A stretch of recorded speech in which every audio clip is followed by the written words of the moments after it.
Hello जी, अस्सलाम वालेकुम। मैं हूं मीसम नकवी और मेरा नाम है किरण सिद्दीकी। आपने परवरिश देखा, पसंद किया। समथिंग हॉट पे आप देख रहे हैं, देखते रहिए।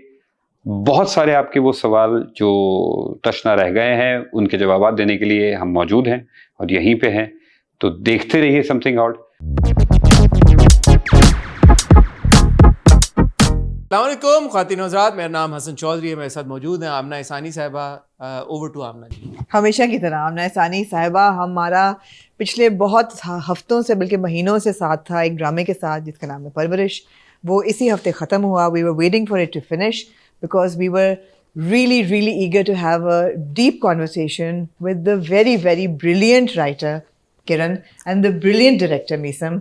और ऐसा ड्रामा इन्होंने बनाया है जो कि कम से कम मैंने पिछले 10 साल में तो नहीं देखा पाकिस्तान में बनता हुआ। उससे पहले जब हसीना मोइन की राइटिंग थी तो ऐसा ड्रामा बनता था जो आम इंसान को समझ आए, रोज़मर्रा की ज़िंदगी में से निकले और अपना एक असर छोड़ के जाए और बहुत अच्छा असर छोड़े। सो सबसे पहली बात तो both of you thank you for परवरिश and congratulations for writing such a, I would call it a super duper hit.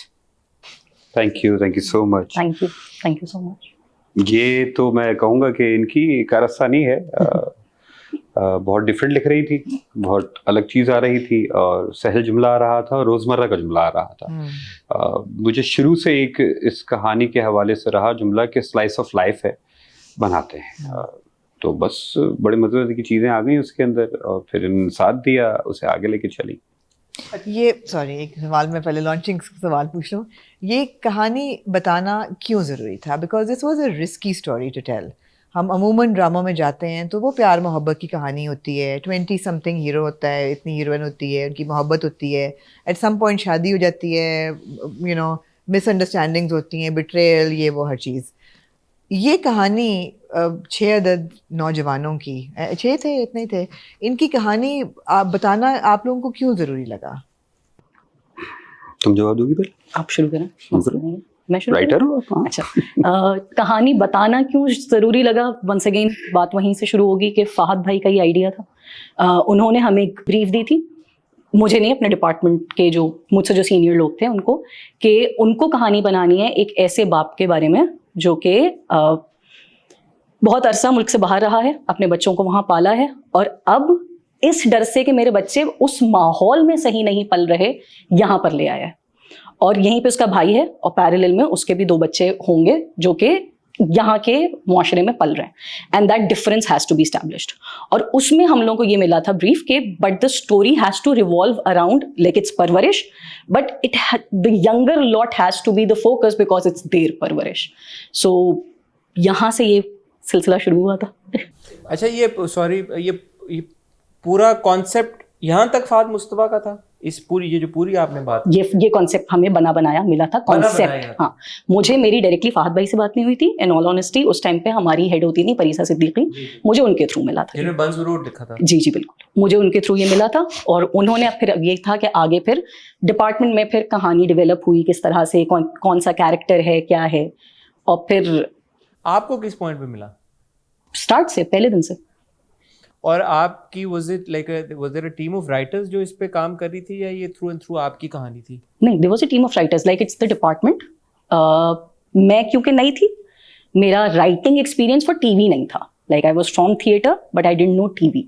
So at that time Parisa हमें हिट कर रही थी, तो वो she used to guide with the format, how episodes work, how scenes work, characters जो establish होते हैं, screen plays को किस तरह से theatrical language से differ किया जाता है। तो she was constantly being, जिनको मैं कहती हूँ कि मेरी पहली writing mentor हैं, कि she was constantly guiding throughout the process कि ये होगा इस तरह से। So started from there। फिर कहानी क्यों बताना ज़रूरी लगी? I would say कि okay, the process was very organic क्योंकि these kids somewhat इन सबको मैंने ज़िंदगी में कहीं ना कहीं देखा हुआ था, किसी को कज़न की सूरत में, कोई उस कज़न का फ्रेंड, कोई स्टूडेंट जिसको पढ़ाया है। सो जब ये कैरेक्टर्स तख्लीक में आने लग गए तो खुद वो रेफरेंस पॉइंट्स बनना शुरू हो गए, that may be Aniya comes from that kid, Wali का स्ट्रगल वहाँ से उठा। So it was very subconscious in the working but it happened. सो ये आपका पहला प्रोजेक्ट है जी, टीवी के लिए as a writer for television. और अमूमन हम टेलीविज़न पे देखते हैं, बहुत सारे राइटर्स बहुत बड़े बड़े नामों को भी देखते हैं। रियलिटी से जुड़ी हुई कहानियाँ हम ऑफ कैमरा भी अभी डिस्कस कर रहे थे, उनके लिए स्पेस कम ही मिलती है टेलीविज़न के ऊपर, या हमें बहुत किसी फैंटेसी दुनिया में किसी दूर परे के गांव में ले जाया जाता है जहाँ पे हमें ये एक्सपेक्टेशन होती है ऑडियंस से कि बस आप मान लें ये किरदार ऐसे ही हैं और ये ऐसे ही हैं और बस ये ऐसे ही करेंगे, या हम बहुत ही डार्क एक रियलिटी दिखाते हैं कि जिसमें ये कहा जाता है कि भाई ये तो होता है सोसाइटी में तो इसलिए हम दिखा रहे हैं, उसमें असॉल्ट भी आ जाती है, डोमेस्टिक वायलेंस भी आ जाता है, सब कुछ आ जाता है। ये जो बीच का रास्ता है ये बड़ा ट्रिकी और रिस्की रास्ता है, बिकॉज प्रोड्यूसर भी ये बोलता है यार कि इस पे तो रेटिंग नहीं आएगी भाई, इस पे कैसे होगा, और हम एजुकेट करने बैठ जाएं तो ये तो काम हमारा वैसे भी नहीं है। तो ये जो आपने एक लाइन पकड़ी कि जिसमें you were entertaining the audience yet you were also educating the audience, ये कॉन्शियसली हुआ है या ये एक बाय प्रोडक्ट बन गया, एक चीज़ जो आप बना रहे थे आप उसी पे चल रहे थे और उसका बाय प्रोडक्ट दोनों सूरतों में हमें नजर आ गया? अच्छा, मैं पीछे वाले सवाल से जोड़ के इस पे आ जाता हूँ। मैंने स्टार्ट किया था तो एक प्रोजेक्ट था ड्रीमर्स के नाम से, जो असफर अली ने डायरेक्ट किया था, and it was based on youth. College के लड़के हैं, किस तरीके से वो वर्क करते हैं, किस तरीके से वो ऑपरेट करते हैं। 2011 एट दैट टाइम उसमें ही मैंने एक्ट किया था और वहीं से मेरी एक डायरेक्शन की तालीम भी शुरू हुई थी टीवी के हवाले से, वरना तो थिएटर का एक बैकग्राउंड मौजूद था। कहानी किसी की भी हो सकती है और किसी की भी सुनाई जा सकती है। हम हमेशा कहानी के अंदर ये ढूंढना शुरू हो गए हैं कि बड़ी कहानी सुनानी है। बड़ी कहानी से मुराद क्या है कि जी किसी कहानी के अंदर बड़ी ट्रेजेडी हो रही हो, बड़ा कुछ हो रहा हो, बड़ा कुछ हो रहा हो। नहीं, पहले सीधी सीधी कहानी सुना लें हम। मसला यह है कि हम टेढ़ी कहानियों के सिलसिले में, चक्कर में सीधी कहानी सुनाना भूल गए। मेरी तालीम हुई थी तो वहाँ चेखोव पढ़ाया गया, तो चेखोव की ज़्यादातर जो कहानी होती थी वो इस तरीके की होती थी। एक घर है, उसमें कुछ मेहमान आए हैं और वो बैठे हैं और वो बातचीत कर रहे हैं और कुछ चीज़ें हुई हैं और ड्रामा ख़त्म हो गया। तो सतही तौर पर जब आप उसको पढ़ते थे आप कहते थे इसमें तो कुछ भी नहीं हो रहा, जबकि बहुत कुछ हो रहा होता था, आप उसको देख नहीं रहे हैं। नौजवानों पे कौन बात कर रहा है? अगर हम नौजवान भी दिखाते हैं ना यूनिवर्सिटी के, तो हम कोशिश करते हैं कि 40 साल का एक आदमी उठा लें, उसे बैग दें, और वो अच्छा करता है, मैं इससे कोई एतराज नहीं कर रहा हूँ, वो बड़ा अच्छा मैनरिज्म भी अपनाएगा, मगर जो सोच उसके अंदर होगी वो उस 20 साल की 18 साल के लड़के की नहीं होगी। विद दिस कहानी मुझे एक लिबर्टी मिल रही थी क्योंकि किरण साथ में थी, तो मुझे था कि मैं इम्प्रोव भी कर सकता हूँ। तो मैं अपने एक्टर सेलेक्ट करते वक्त ये देख रहा था कि अच्छा, ये कहानी सुनाने के लिए मुझे उस नौजवान के दिमाग में जाना होगा जो इसे खेल रहा है।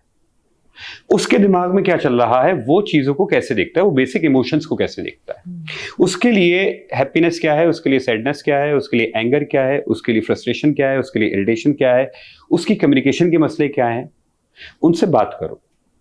परीसा ने ये सिलसिला खत्म किया था 8वीं एपिसोड के करीब, जब वो चली गई थी, तो उसके बाद से फहद भाई ने कहा कि मिसम साथ में बैठ जाओ और कहानी को आगे डेवलप करना शुरू कर दो।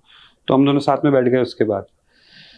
उसके बाद से ये कहानी को हम डिस्कस करते रहे और हर किरदार को डिस्कस करते रहे कि अच्छा वली है कौन। जरा पहले वली की जड़ों में घुसते हैं। नौजवान की कहानी सुनानी है, पिछले अगर आप 10-15 सालों में देखिए तो नहीं है हमारे पास, नहीं, बिल्कुल नहीं। बहुत कम ड्रामे बने, कोई इस तरफ जाता नहीं है। मेरा यूनिवर्सिटी में जाना हुआ है तो बहुत सारे यंग लोगों के बीच में बैठना हुआ, इसी रिसर्च के लिए, रिसर्च के हवाले से भी, वैसे भी एक्सपीरियंस, क्योंकि मैं पढ़ाता था, थिएटर पढ़ाता था, तो मैं मुख्तलिफ जगहों पे जाता था। इवन आगा खान के अंदर भी जाके पढ़ाने का मौका मिला, तो वहाँ पे भी बहुत सारे वो जो यंग डॉक्टर्स पढ़ने के लिए आए हुए हैं, उन लोगों के साथ बातचीत हो रही है, वो अपने घर के मसले बता रहे हैं, कुछ चीज़ें बता रहे हैं, तो मुझे बहुत सारी चीज़ें हुई कि यार इनकी तो कहानी को सुनी नहीं रहा, ये तो सामने है हमारे, इनकी कहानी को सुनी नहीं रहा। हम तो हीरो ढूंढने के चक्कर में पड़ गए कि एक हीरो लाए, वो देखें, वो माशरती इस्लाह करे, वो ये करे, ये करे, ये करे, ये करे, या वो हीरोइन के साथ रोमांस करे, ये करे। जो सामने की कहानी है, जो मेरे घर में चल रही है, मेरी बच्ची है माशाल्लाह से 11 साल की है, मेरा बच्चा है 9 साल का है, वो बच्चे बढ़ रहे हैं, आगे जा रहे हैं, हमें सिखा रहे हैं, क्या सोच रहे हैं, क्या कर रहे हैं, उनसे कम्युनिकेट करने की हमारी कभी मौका ही नहीं मिलता हमें। तो इनकी कहानी कौन सुनाएगा? तो मुझे तो 4-5 हम देख रहे थे, स्क्रिप्ट पढ़ रहे थे, और जब ये स्क्रिप्ट सामने आया तो मैंने कहा यार ये करना है, ये कहानी आज के वक्त में सुनाना जरूरी है, क्योंकि एक गैप है, लोगों को पता ही नहीं है कि डील कैसे करना है। हमारे यहाँ लिटरेचर भी कम लिखा जा रहा है, और पढ़ने का भी सिलसिला कम होता जा रहा है, जो मुझे नजर आ रहा है। बहुत कम लोग पढ़ते हैं अब। जी। पहले रीडिंग बहुत ज्यादा थी, तो वहां से कुछ मिल जाता था, दादा दादी से मिल जाता था। अब तो दादा दादी के साथ पोते पोतियां बैठना नहीं चाहते, ओल्ड स्कूल है। मसला सिर्फ कम्युनिकेशन का हो रहा है। तो ये कहानी सुनाने की जो मुझे वजह पड़ी, मुझे जरूरत पड़ी, मुझे मौत पड़ी, वो ये थी कि यार कम्युनिकेशन स्किल्स को देखते हैं, एक्सप्लोर करते हैं, चलो एक दफा इस टॉपिक को उठा के बात करते हैं। And I think it worked. So before we proceed, I would like to know a little bit about both of you personally. मतलब फैमिली, बच्चे, शादीशुदा, बिकॉज वो भी एक पर्सपेक्टिव आता है ना। जैसे मैं हमेशा हसन से मैं कहती हूँ, राइटर और उसका जानना भी ज़रूरी है, इससे पता चलता है कि थॉट प्रोसेस किधर जा रहा है। अच्छा, मैं अल्हम्दुलिल्लाह शादीशुदा हूँ।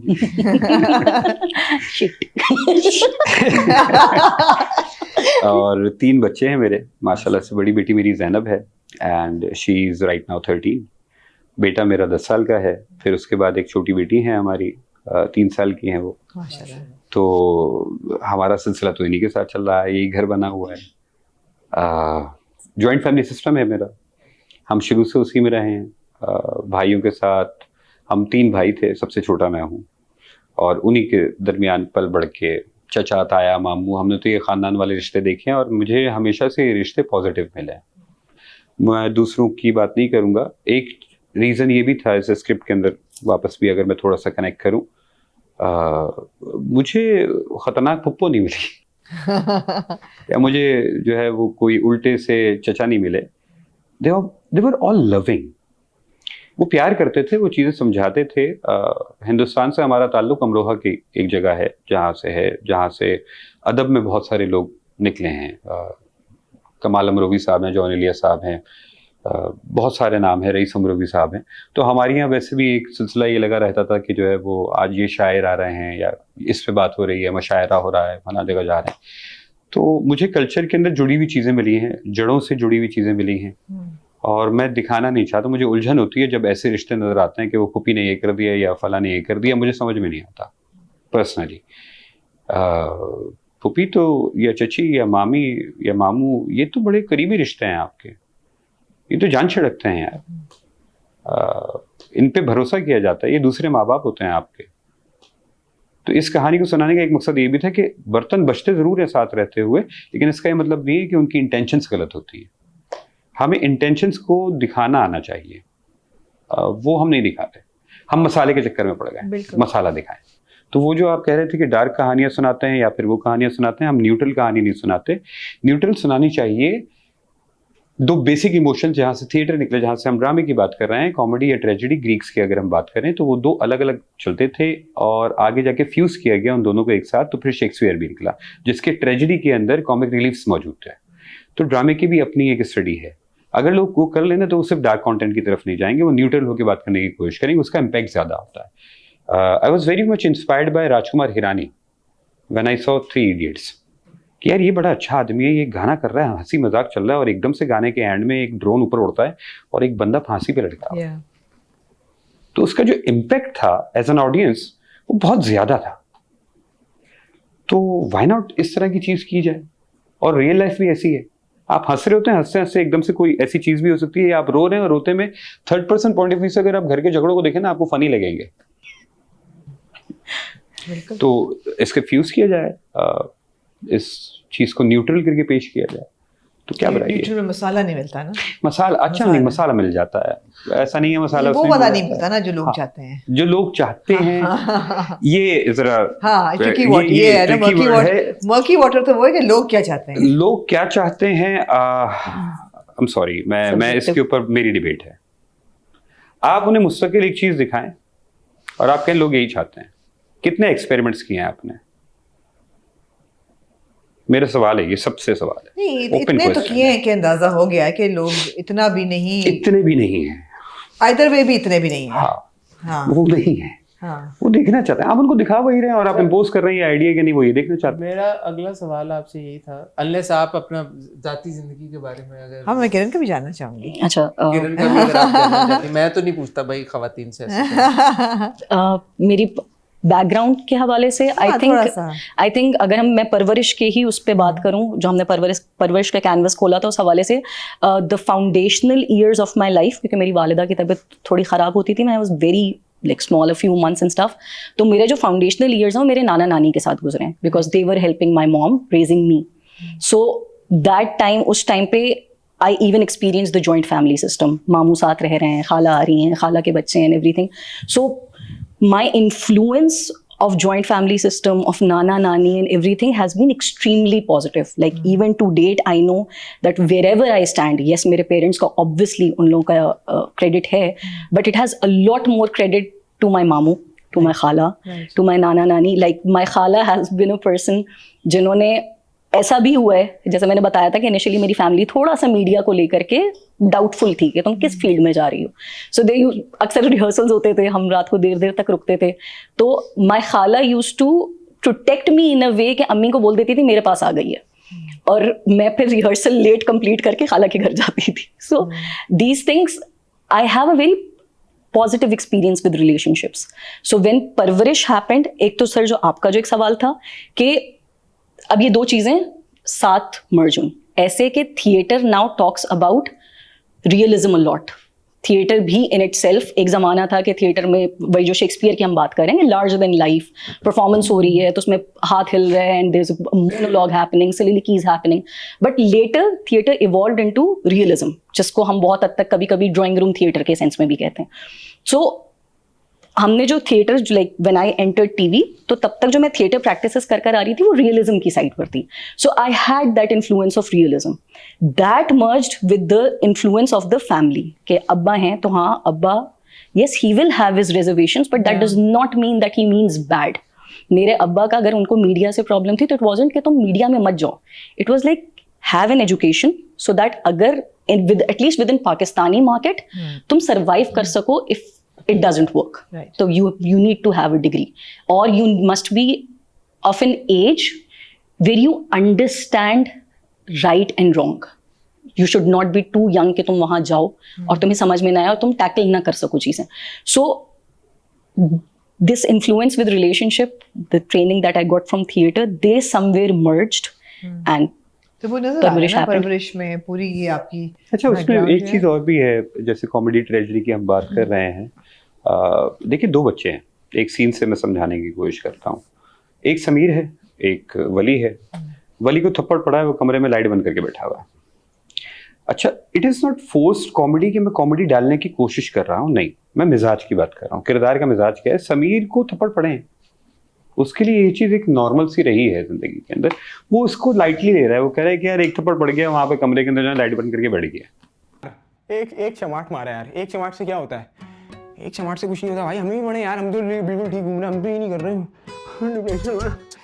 तो इट इज़ नॉट कि मैं फोर्स करूं कि मुझे कॉमेडी चाहिए यहाँ पे, नहीं, वो किरदार ऐसा है, वो उसको वैसे ही लेगा.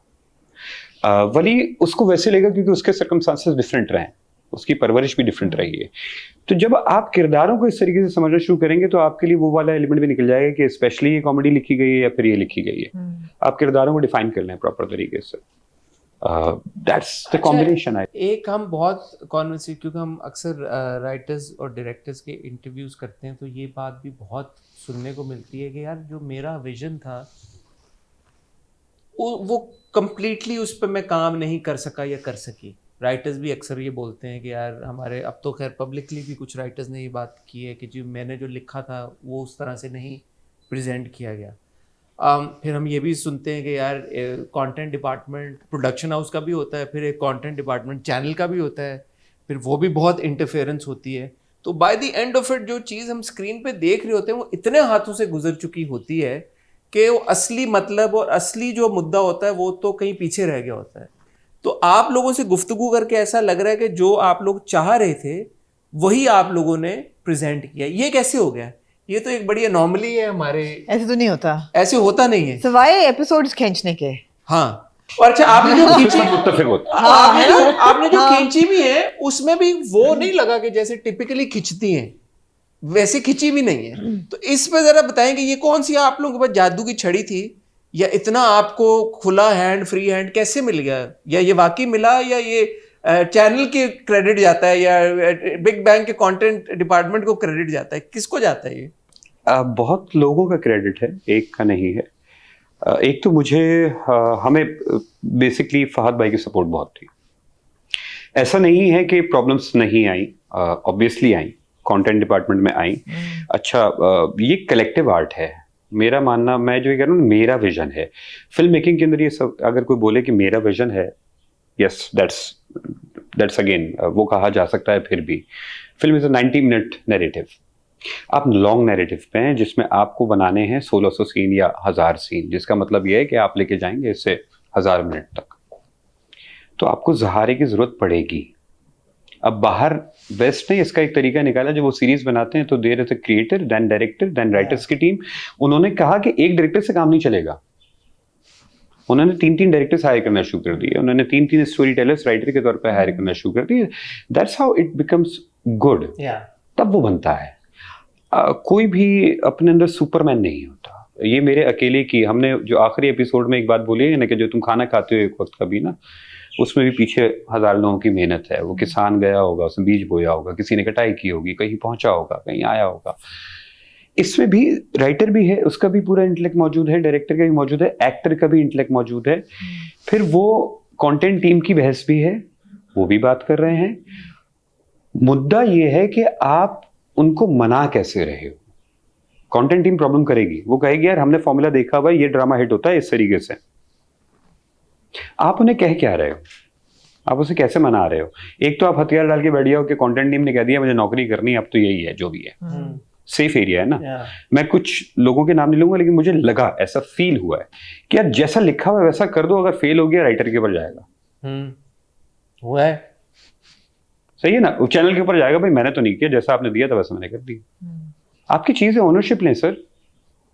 आप एक कहानी सुना रहे हैं, आप कहानी सुनाने वाले हैं, आप स्टोरी टेलर हैं, आप दास्तान गो हैं। आप कहानी सुनाने की हिम्मत पकड़ें, आप मशवरा लें, जरूर लें, और अगर कोई तरीके की बात कहीं से भी आ रही है तो उसे हासिल करें फौरन। वो आपकी कहानी की अच्छाई के लिए है। आप लोगों के लिए मुश्किल था कन्विंस करना कंटेंट डिपार्टमेंट को, बिग बैंग का कंटेंट डिपार्टमेंट, चैनल का कंटेंट डिपार्टमेंट? मुश्किल रही, काफी मुश्किल रही, मगर कुछ लोगों के साथ हमें रहे, क्योंकि वो बात समझ रहे थे। हम बात कर रहे थे, हम कह रहे थे यार आपको रिजेक्ट करना है, रिजेक्ट करें, लेकिन रीजनिंग प्रॉपर दे दें। आप हमें लॉजिकल रीजनिंग बता दें कि ये चीज इसलिए रिजेक्ट हो रही है, मैं मान लूंगा। To answer that, Big Bang का content, because I am in the department, so Big Bang का content department was never the issue. Like ठीक है, हम लोग डिस्कशन करते थे, अगर कुछ ऐसा फील होता था कि नहीं यार ये चीज you're going beyond the do's and don'ts of TV, so वहां पर it was comparatively easier कि भाई आपने एक डिस्कशन किया कि ये चीज समझ में नहीं आ रही है, ये आ रही है, मेरा ये रीजन है। However, जो चैनल की बात है, okay, channel B is not trying to kill your intellect or question your vision. Really? I'll try to explain my point. Channel का आइडिया ये है कि भाई आपकी जो the people that you're making the drama for, ये आपके इस पर्सपेक्टिव को या तो देख नहीं सकेंगे या देखेंगे तो रिजेक्ट कर देंगे. So what, obviously they're in the channel, their job is to bring content that brings business to the channel. So obviously they're going to try to direct the narrative or the drama towards what fits their JD. उनका ये नहीं है कि उनको किरण से कोई दुश्मनी है कि किरण का ड्रामा खराब करो. मैं आपकी बात समझ गया, लेकिन यही तो स्ट्रगल है हमारी कि हम वो विंडो नहीं खोलते ना. आज जब तक हम वो विंडो खोलेंगे नहीं, जब तक हम परवरिश बनाएंगे नहीं, तो हमें कैसे पता चलेगा कि परवरिश की ऑडियंस है? I also want to know कि कौन से एरियाज थे ड्रामे की स्टोरी में जो कि प्रॉब्लमैटिक थे चैनल के लिए या प्रोडक्शन के लिए? ये I'll come to this. However, आपका जो एक पॉइंट था, see, once again I would respectfully want to disagree. Why? Because अगर चैनल में बिजनेस आ रहा है ना, चैनल में स्पॉन्सर्स आ रहा है, that finance is being distributed to the makers के वो कुछ बना सकें. अगर आप हर प्रोजेक्ट को रिस्क बेस पे ले जाएंगे कि चल रहा है नहीं चल रहा कोई बात नहीं, you take a risk. If the project fails and if project fails continuously, तो आपकी इंडस्ट्री स्ट्रगल करने लग जाएगी. So वो लोग भी, if you look at things from their perspective, they are not wrong. पहला, दूसरा, I think one of the best parts of Parvarish, क्योंकि that's what he taught me, कि the most fun thing is to be able to say your thing और make what you want to make within the given restrictions. मुझे अगर आज़ादी मिल जाएगी कि अभी बैठो और जो कहना है कहो, दैट्स ईजियर। तुम्हें अगर ये कहा जाए कि तुम ये नहीं कह सकती, ये नहीं कह सकती, ये नहीं कह सकती, लेकिन अपनी बात कहनी है, so how are you going to design that thing कि तुम्हारी बात कह भी दी जाए और उस तरह से कही जाए जिस तरह से तुम कोई रूल ना तोड़ो। So as an artist you may say it's a very interesting process कि तो you start to again, enjoy सारे it बच्चों after के a while. ट्रैक्स में कौन से ऐसी थीम्स थी जो आप लोगों को बहुत सोचना पड़ा, because you addressed self harm, you addressed you know tin romance, tin romance, tin तो नहीं but young romance, young romance भी है, थोड़ी बहुत लोगों को लगी इंटीमेसी, जो मुझे तो नहीं कोई खास नजर आई, लेकिन लगी लोगों को। मेंटल हेल्थ इश्यूज भी हुए हैं, ड्रग अब्यूज भी एड्रेस drug हुआ है। abuse भी है। तो इसमें कौन से थे जो कि मुश्किल थे? ये सब मुश्किल थे। सब मुश्किल थे। देखें, बड़ी डिबेट्स हमारी इस चीज़ पे हुई कि मेंटल इशू, जो मेंटल हेल्थ इश्यूज हम दिखा रहे हैं, ये डार्क ना हो जाए। अगेन वो वाली बात कि डार्क हो जाएंगे तो फिर मैं भी एज एन ऑडियंस नहीं देखना चाहूँगा, मैं भी घबरा जाऊँगा, क्योंकि रिफ्लेक्शन है, आप नहीं देखना चाहते हैं ऐसी चीज़ें। तो इस पे बड़ी डिबेट रही है कि अच्छा इसे फिर स्टेप बाय स्टेप बिल्ड करते हैं। अगर आप एकदम से दे दें एक सीन तो वो इम्पैक्ट बहुत ज़्यादा अलग तरीके से करेगा। और अगर आप ब्रेड क्रम्स डालते हुए चले जाएं कि अच्छा आपने पहले एक दिखाया, एक वीडियो बना रही है, कुछ आपने देखा कि यार इसके साथ डिस्टर्ब इशू है, फिर आपने कुछ दिखाया थोड़ा सा, फिर आपने कुछ, तो आप एक बिल्डअप दे रहे हैं, आप ऑडियंस को भी रेडी कर रहे हैं। तो पीछे हर एपिसोड के अंदर कहीं ना कुछ हम छोड़ते हुए जा रहे थे ताकि जब बिल्डअप पे जाएं और वो बड़ी चीज दिखे, शॉकिंग ना लगे। तो दैट्स हाउ तरीकेकार अच्छा होना चाहिए। इस पे भी डिबेट्स हुई, वली के घर छोड़ने पे बहुत डिबेट्स हुई कि यार बहुत बैकलैश आ सकता है, और बिल्कुल सही पॉइंट से, और मेरे हिसाब से ये डिबेट होनी चाहिए थी, बिल्कुल होनी चाहिए थी कि यार क्या करोगे कि वली घर छोड़ेगा, आप क्या दिखा रहे हैं, आप जनरेशन को ये दिखा रहे हैं कि ये घर छोड़ दें। ये बैकलैश आया था। अच्छा, एक तो हम भी बड़ी मजे की कौम है, टॉम क्रूज ऊपर से कूद जाए और उसको सब फॉलो कर लें तो हम कहते हैं नहीं कि कुछ नहीं होगा, और हम दिखा दें तो वो रेल्म फर्क है ना, वो तो रेल्म में आप उसमें चल रहे हैं जहाँ एक्शन, अब्सर्ड एक्शन हो रहा है। ऑब्वियसली, लेकिन चूंकि मुझे आगे की कहानी का अंदाजा था, हमें ये था कि यार हमें पता है कि एग्जैक्टली हमें उसे कहाँ लेकर जाना है। अच्छा, मैं उस चीज को फिर हमने बाकायदा मीटिंग की है चैनल में, हमारी मीटिंग हुई है, अली भाई वहाँ पे बैठे हुए थे, उनसे बात हुई, सबसे बात हुई, तो उन्होंने कहा अच्छा ठीक है, तो तुम्हारा आइडिया क्या है, why do you want this, देख लो ये प्रॉब्लमेटिक इशू हो सकता है। तो हमने डिस्कस किया कि यार मेरा आइडिया ये है कि ओके ठीक है, मुझे पता है कि ये बहुत ब्रेव अटेम्प्ट होगी कि मैं कह रहा हूं कि एटलीस्ट एक्सप्लोर करने दो उसे। हमारी मसला, कंट्रोल का मसला क्या है, हम कंट्रोलिंग पेरेंट्स दिखा रहे हैं। कंट्रोलिंग पेरेंट्स का मसला यही है कि वो कह रहे हैं कि मैं एक्सप्लोर नहीं करने दूंगा। ये सामने एक अंगारा रखा हुआ है, बच्चा अंगारे की तरफ जा रहा है, छोटा सा है, बाप रोकेगा, माँ भी रोकेगी, और रोकना चाहिए, ये उनका काम है, मगर उसने एक्सप्लोर करना है। आप थोड़ी सी नजर बचाएंगे, यहां से उठ के उधर चले जाएंगे या वॉशरूम चले जाएंगे, वो जाएगा और जाके पकड़ लेगा, उसका हाथ जलेगा, उसे आइडिया होगा अच्छा मुझे ये करना है या मुझे ये नहीं करना। हम एक्सप्लोर करने नहीं देते। अगेन क्योंकि मैं पेरेंटिंग के ऊपर बात कर रहा था, मुझे बड़ा डर था कि यार ठीक है, ओके डिबेट तो ओपन करो। फिर हमारे यहाँ बड़े अच्छा ऐसे केसेस नहीं है, ये भी हम नहीं कह सकते कंप्लीटली कि बाहर निकल के कोई कामयाब नहीं हुआ, या बाहर निकलता है या घर नहीं छोड़े जाते हैं। हमारे घर छोड़े जाते हैं और उसके अंदर लोग नाकाम भी होते हैं, बर्बाद भी होते हैं, कामयाब भी होते हैं। हमारी जर्नी के अंदर हमारे किरदार को एक जरूरत पड़ रही है कि वो सेल्फ एक्सप्लोरेशन में जाए, वो देखे कि अच्छा मैं क्या कर सकता हूं, मैं कितने पानी में खड़ा हूं, मैं सरवाइव कर सकूंगा, नहीं कर सकूंगा, क्या कर सकूंगा, क्या होगा मेरे लिए आगे, क्या दुनिया रखी हुई है। तो जब ये आइडियाज, और फिर हमने ये दिखाया कि अच्छा ठीक है उसे एक हेल्पर मिल जाएगा, और फिर वो एंड में जो है वो पता चलेगा कि अच्छा बाप भी जो है वो उसके साथ था, क्योंकि उसकी भी एक लॉजिकल रीजनिंग कि यार कोई वो प्लांट किया हुआ आदमी नहीं होगा, एक आदमी को मिला है, उसने अपना रिफ्लेक्शन देखा है, उसने उसके घर पे फोन किया है कि भाई ऐसे ऐसे आपका बच्चा मिला है, विच इज इन रियल ऐसा हो रहा है। माशा बहुत सारे बच्चे मिलते हैं, मुझे याद है मुझे एक बच्चा मिला था, तो हमने इसी तरीके से डील किया था कि उसके घर लेके गए कि भाई आपका बच्चा ऐसे ऐसे हमें मिला है और परेशान है, रोड पे रो रहा था, आप देख लीजिए। अच्छा वो हमारे मोहल्ले का ही था, तो हमें मालूम था कि भाई कौन किसका बच्चा है क्या है। तो जब ये पूरी डिबेट हुई और पूरी हमने आर्क को डिस्कस किया तो उन्होंने दे अलाउड इट।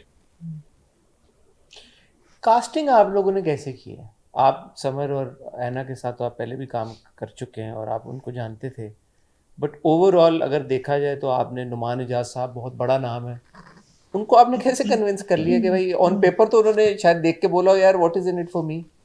सवेरा नदीम साहबा को आपने बड़े बड़े नामों को भी आपने कास्ट किया, फिर आपके पास यंग एक्टर्स भी थे, कुछ को हमने पहली बार स्क्रीन पे देखा।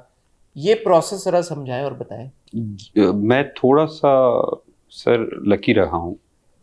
मायरी के अंदर नोमी भाई ने काम किया था मेरे साथ और हमारी बड़ी अच्छी अंडरस्टैंडिंग एक क्रिएट हो गई थी, क्योंकि उनको मजा आता है जब उनके साथ सेट पे बैठ के कोई सीन के ऊपर डिस्कशन करता है। अच्छा। हाँ, और मुझे आदत है मैं बिना डिस्कशन के जब तक मैं एक्टर से ये ना कह दूं कि यार अच्छा ठीक है ये लिखा हुआ है बकवास है आप ये उठा के फेंक दें, मुझे बताएं क्या होना चाहिए, let's talk about the scene.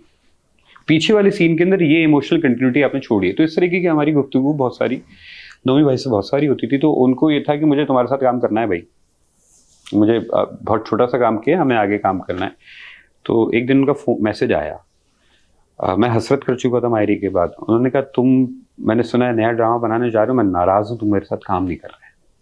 अच्छा, नुमान इजाज ने खुद बोला भाई? बड़ी बात है। तो मुझे बड़ा हुआ, मैंने कहा अच्छा मैं परवरिश कर रहा था, लेकिन परवरिश में उस वक्त कोई और जहन में हमारे चल रहा था, तो वहाँ कुछ बात बन नहीं पा रही थी। तो मैंने फहद भाई से डिस्कस किया, मैंने कहा फहद भाई वो ऐसे ऐसे ना वो नोमी भाई का मैसेज आया था, तो तुम पागल हो, तुम्हारा दिमाग खराब है, नुमान इजाज तुम्हें मैसेज करके कह रहा है कि तुम्हारे साथ ड्रामा करना है और तुम उसे पिच क्यों नहीं कर रहे हो? अरसलान फोन करो नोमी भाई को, इसको छोड़ दो, ये इसका दिमाग खराब है। मैंने कहा भाई वो मसला हो जाएगा, क्योंकि असल में जेबी छोटा भाई था। अच्छा, चलें हम कुछ खोल देते हैं स्क्रिप्ट में। जेबी एक्चुअल स्क्रिप्ट के अंदर छोटा भाई था, सुलेमान बड़ा था। अच्छा, which is why Suleman was wiser and हाँ, तो वो थोड़ा सा जरा हमारा डिफरेंट उसका था। तो मैंने कहा यार वो नोमी भाई छोटे नहीं लगेंगे, क्योंकि मेरा दूसरा बंदा जो मैंने कास्ट किया हुआ है वो तो कोई मसला नहीं है, उसको छोटा कर दो उसका बड़ा कर दो। अच्छा, तो वो खैर उस पर सोचा, इनसे डिस्कशन किया। मैंने कहा यार हो तो सकता है, अच्छा ठीक है, हमें डायनेमिक्स सिखानी है ना भाइयों की, तो हम बल्कि ज्यादा मजे का हो जाएगा कि बड़ा भाई आएगा ना तो बड़े भाई का ज्यादा एक असर होता है, पहला बेटा हो जाएगा तो वो एक ज्यादा असर माँ के करीब भी हो जाएगा वो वाला। ये मैं यहाँ पे रोकूंगी, he is saying this to effortlessly right now, but इन्होंने बहुत रातें काली की हैं पूरे दो, बिकॉज पूरे 4 कैरेक्टर्स अब रीडिजाइन हो रहे थे, Nauman Ijaz, Saad and then their wives, because obviously अब वो बड़ी भाभी है, ये छोटी है। सो इन्होंने बड़ी रातें काली की हैं, मुझे भी बिठाया है, क्योंकि सीन्स फिर पूरे रीडिजाइन हुए, कैरेक्टर डायनामिक्स रीडिजाइन हुए, उनका relationship with each other redesign हुआ। अब इन्होंने just because you wanted to cast Nauman Ijaz, यार नुमान कौन भाई कैसे करना चाहेगा यार? It's a treat to work with him. It's a Agreed treat to to watch work. him. Agreed. Wow, he's brilliant. what a brilliant actor he is. I'm amazed when people talk about legendary actors like Irfan Khan, Manoj Bajpayee, which is very good. Daniel Day-Lewis आप बात करें sir, पूरी दुनिया की बात करें, आपको नाम लेते हुए मौत पड़ती है पाकिस्तान के अदाकारों की। I'm sorry, मुझे इस पे बहुत गुस्सा है हमेशा। नहीं, सब लेते हैं, लेकिन नुमान नहीं, इजाज का बहुत नुमान सारे इजाज का तो सब कोई ऐसा बंदा नहीं है जो ऑब्वियसली है। मैं इसकी बात नहीं कर, मैं ओवरऑल एक बात कर रहा हूँ कि नॉर्मली जनरली आप बैठ के बात कर रहे हो ना तो आप बोलते हैं यार वो फला, यार आपके पास काम देखें आप पीछे उठा के, उनका बॉडी ऑफ वर्क देखें किस तरीके से, और सिर्फ नुमान भाई की बात नहीं, इसमें बहुत सारे नाम हैं।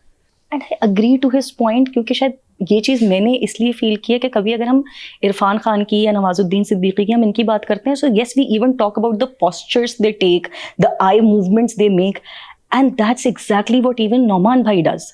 हाँ, तारीफ, like we do that, but I think we do not respect our actors enough कि हम उनके काम को डिटेल में जाके एनालाइज करें कि यार इस टाइम पे इन्होंने कौन सा बॉडी पोस्चर लिया, मगर ऐसे एक्टर्स बहुत कम है। लेकिन नौमान भाई हैं। अच्छा, नुमान भाई का एक और फायदा मुझे था, जब ये वाली सारी डिस्कशन हमारी हुई तो नुमान भाई चूंकि कनाडा में रह रहे थे, तो मुझे ये था कि यार इन्हें बाहर का ना बहुत अच्छे तरीके से अंदाजा है कि वहाँ का किस तरीके के कल्चर है, किस तरीके के लोग रह रहे हैं, और इन्हें पाकिस्तान का भी बहुत अच्छे तरीके से आइडिया है। तो ये कैरेक्टर जो दोनों तरफ की जगह जानता हो, यार ये उसके साथ इंसाफ कर देंगे, और मुझे कहीं हेल्प चाहिए होगी ना जहाँ मैं ऑफ जा रहा हूँ क्योंकि मेरा बाहर का एक्सपोजर इतना ज्यादा नहीं है, तो ये मुझे गाइड कर सकते हैं। तो लेट्स टेक हिम, उनसे बात किया। हाँ, उन्होंने किया, बिल्कुल किया। अच्छा, हम अक्सर जब नुमान इजाज साहब के सीन्स देख रहे होते थे तो कभी कभी ऐसा लगता था कि he is not actually following a script, ये वो बात कह रहे हैं कि ये उनके जहन में आई है बात और फिल्बदी बात कर रहे हैं, क्या ये दुरुस्त है? कुछ जगहों पे फिल्बदी तो नहीं कहेंगे, और ये किरण के एक्सप्रेशन से मुझे पता चल गया कि ऐसा हुआ है। because he's effortless there. वो उनके लिए lines are not lines. He lives in the scene. Like I am a very fan. I know I'm fangirling right now because I've fangirled over him all over the set. But वो बात वही कर रहे होंगे जो scene में उनको लिख करके दी. लेकिन अपने अल्फाज. But he owns it in a way that even I used to think कि मैंने लिखा है या खुद बोल रहे हैं कि नहीं लिखा या नहीं लिखा. That's where the expertise come. He understands the rhythm of dialogue. तो कुछ जगहों पे किरण का जो रिदम आता था वो चूंकि थिएटर की एक प्रैक्टिस इसकी बहुत ज्यादा है, तो जो बात एक जुमले में खत्म की जा सकती है 3 जुमले में खत्म करेगी, तो वो होता था अच्छा यार ये रिदम को चेंज करता है। और ये सेट पे होती थी। अच्छा मैं ये बताऊं कि ये इसका भी कमाल है कि ये मेरे साथ सेट पे भी रही है, ये मेरे साथ पीछे भी रही है। हम लोग हर वक्त मौजूद होते थे ताकि कोई भी प्रॉब्लम आए स्क्रिप्ट वाइज या किसी भी चीज के ऊपर, तो मुझे ये ना करना पड़े कि यार राइटर कहाँ है। मैंने सुना है कि किरण बुज़ैर। हाँ, तो ये हर वक्त सेट पे मौजूद होती थी और हम डिस्कशन करते थे, अच्छा ठीक है यार इसको ऐसे कर लेते हैं, इसको ऐसे कर लेते हैं, क्योंकि बहुत सारी ऐसी चीजें थी। देखें मैं अगेन फिर कह रहा हूँ कि हम सुपरमैन नहीं है। बहुत सारी ऐसी टर्मिनोलॉजीज जो जेन-ज़ी के अंदर चल रही है मुझे नहीं पता, और सर इसे एक्सेप्ट करने में कोई प्रॉब्लम नहीं है। आपको इसमें एक्सेप्ट करने में प्रॉब्लम क्या है? मुझे नहीं पता, प्लीज आप बताओ। जो जेन-ज़ी बच्चा मैंने कास्ट किया है वो मुझे बताएगा कि भाई ये असल टर्म तो ये होती है। सर ठीक है, डायलॉग को चेंज कर लेते हैं, आ जाओ। ऑब्जेक्टिव लेकिन जो सीन से हमें हासिल करना है वो नहीं बदल सकता, वो वही रहेगा कि ये डिसाइड किया है राइटर ने कि ये चाहिए, डायरेक्टर ने ये डिसाइड किया ये चाहिए है, आप ये दें। अब उसके अल्फाज बदलने हैं, बदल दें, मॉडिफाई कर लें। अच्छा बाकी कास्टिंग का भी क्विकली, क्योंकि और भी आगे भी बढ़ना है हमने तो, बट समर रैना, तो समर रैना का मुझे अबुल सब समर रैना तो थे हमारे पास वो शुरू से। मैं कहूँ क्योंकि मायरी के टाइम से हमें ये था कि यार इनके साथ तो करना ही करना, तो समर रैना वर्थ है। Were your first choice also? या फर्स्ट चॉइस ऑलवेज। लेकिन मुझे लगा था कि एना जो है brilliant that she is to play a 19-year-old, she did not look, मेरे हिसाब से वो बहुत 16 साल की तो वैसे ही वो हैं। मुझे लगता है वो 14 साल से ज़्यादा तो एना लगती नहीं है। मेरे लिए थोड़ा मुश्किल था शुरू में, हाँ, शुरू में नहीं, एक्सेप्ट करना सबके लिए कि शी मुश्किल इज अ था। 19-year-old गर्ल, क्योंकि उसका असर देखिए स्क्रीन एज की वजह से है। स्क्रीन पे उसने जो काम किया हुआ है तो वो सबके जहन में उसकी वो चुपके वाली जो इमेज है, चुपके वाली वो इमेज भी बैठी हुई है। तो यस आई अंडरस्टैंड, ये थोड़ा सा मेरे लिए भी ट्रिकी था कि यार देख लो, मगर कुछ मुझे भरोसा था कि हो जाएगा ऐसा लोग देखेंगे, एक्सेप्ट कर लेंगे, उसे अंडरस्टैंड कर लेंगे।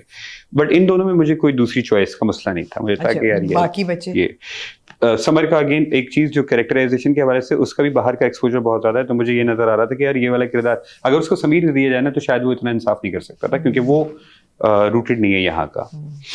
अच्छा अबुल बहुत पहले से जहन में बैठा हुआ था, उसकी मैं यूट्यूब वीडियोस और इस तरह की चीजें देखता तो मुझे लगता था यार इसका तो ह्यूमर अलग लेवल का है, ये बड़ा अलग दिमाग का आदमी है, इसको मुझे करना है कहीं ना कहीं। समीर मैंने 4 लाइनें पढ़ी, मैंने कहा यार ये तो अबुल ही है, ये तो बना बनाया अबुल है। अमल मुश्किल थी, जरा 2-3 हम लोगों ने ऑडिशंस काफी किए। जिस दिन रेहाम आई और उससे बातचीत शुरू की, और वो जैसे और उस वक्त तक हम तकरीबन वो मोनोलॉग लिख चुके थे जो उसका था 1.5 पेज का, जो 20वें एपिसोड में आना था, जिसमें उसमें करना था। मैंने कहा यार ये तो वही है, अब तुम एक काम करो, तुम रीड करो। उसने रीड किया, उसकी ये भी नहीं कि तुम याद करके जो है वो ऑडिशन रिकॉर्ड करो, उसने रीडिंग किया। और मैंने कहा यार ये फिक्स है, हमें एक अमल जो एक घर की बच्ची चाहिए जिसने स्टैंड नहीं लेना। माया और अमल के कैरेक्टर का एक बड़ा डिफरेंस है, माया स्टैंड लेती है, अमल नहीं लेती, अमल छुपती है। तो वो मैंने कहा यार ये कैरेक्टर हमें मिल गया है। मैं थोड़ा सा एक चीज साथ में देख रहा था कि जो भी अदाकार ले रहा हूं वो नेचर वाइज फितरतन कैसा है। अगर फितरतन वो उस किरदार की फितरत से करीब है तो काम अच्छा हो जाएगा। लाइक मैं एक आइडियोलॉजी का मानने वाला हूं, मिसाल के तौर पे मैं आपको मिसाल दूं कि मैं सोशलिज्म का मानने वाला हूं। किरदार मुझे एक कैपिटलिस्ट का करना हो तो कहीं ना कहीं मेरे पर्सनल राय उस किरदार के ऊपर हावी हो जाएगी। तो मैं ढूंढ रहा था कि अच्छा जो भी बच्चा मैं करूँ ना उससे बातचीत करते हैं पहले, तो उससे नॉर्मल बातचीत की, उसका देखा मिजाज क्या है, उसकी कहाँ वो जा रहा है, किस तरफ जा रहा है, तो मुझे ईजी होना शुरू हो गया था चीज़ों को। साद, नजर, बख्तावर, ये तीनों मेरे साथ नैपा से थे, तो इन पे मुझे 100% ट्रस्ट था कि यार ये तो मुझे पता है कि जो रोल में मुझे चाहिए ये मुझे दे देंगे, डिलीवर कर देंगे। बख्तावर पे थोड़ा सा था, चैनल को भरोसा नहीं था, वजह वही थी कि उन्होंने काम नहीं देखा था, मैंने काम देखा हुआ था, हमने थिएटर साथ परफॉर्म किया हुआ था, तो आई हैव फुल फेथ कि यार ये अब आपकी वजह से चैनल को भी भरोसा हो गया। हाँ, शुक्र है। हमने तो देखा बख्तावर को पहले। हाँ। आप नूरे भी थी? नूरे भी थी। अच्छा, नूरे मेरे पास मायरी में आई थी। अच्छा। और उस टाइम तक मैं एना की सिलेक्शन कर चुका था ऑडिशन के थ्रू, तो मेरे पास एना लॉक हो चुकी थी उस एनी कैरेक्टर के लिए। और नूरे बाद में आई थी, तो नूरे को देख के ये था कि यार ये वो बड़ी मासूम सी आई, वो डरी सहमी सी बैठी हुई। नूरे की खासियत ये है कि वो खामोश बैठेगी ना तो वो कुछ कह रही होगी। तो मुझे था कि यार ये जो आनिया हमने बच्ची दिखानी है वो डरी सहमी, अगर इसका डायलॉग नहीं भी होगा ना, इसकी प्रेजेंस, ये मासूमियत वाली प्रेजेंस हमें बहुत कुछ कह देगी। इसकी आंखें बोलती हैं। और बड़ा मुश्किल था नोमान भाई के साथ, उसका एक 8 मिनट का सीन था, 1 टेक। एंड आई थिंक वो मैच करके रखना आसान काम नहीं था कि नोमान भाई बोल रहे हैं, उसकी इंटेंसिटी को मैच करके रखना। एंड नूरे की प्रेजेंस ने मुझे वो हेल्प की है कि मैंने कहा बेटा आप कुछ भी नहीं करो, सिर्फ उनको देखती भी रहो ना, मेरा काम हो जाएगा। कहीं आपको ऐसा लगा कि ये कैरेक्टर जो है born and raised in the US है, तो एक्सेंट में कहीं भी अमेरिकन इंग्लिश नहीं है? हाँ, अच्छा, ये मेरी डेलिब्रेट एफर्ट वो थी, एक चॉइस थी कि मैं एक्सेंट पे नहीं जाऊंगा, क्योंकि हमें ड्रामा बनाने के लिए इतना टाइम नहीं मिलता कि मैं एक्टर्स को बोलूं कि आप मेथड करें और आप जो 6 महीने उस एक्सेंट की ट्रेनिंग लें, फिर उसके अंदर ढलें।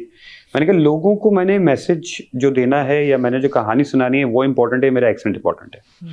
तो एक्सेंट एक डेलिब्रेट चॉइस थी कि हम नहीं जाएंगे।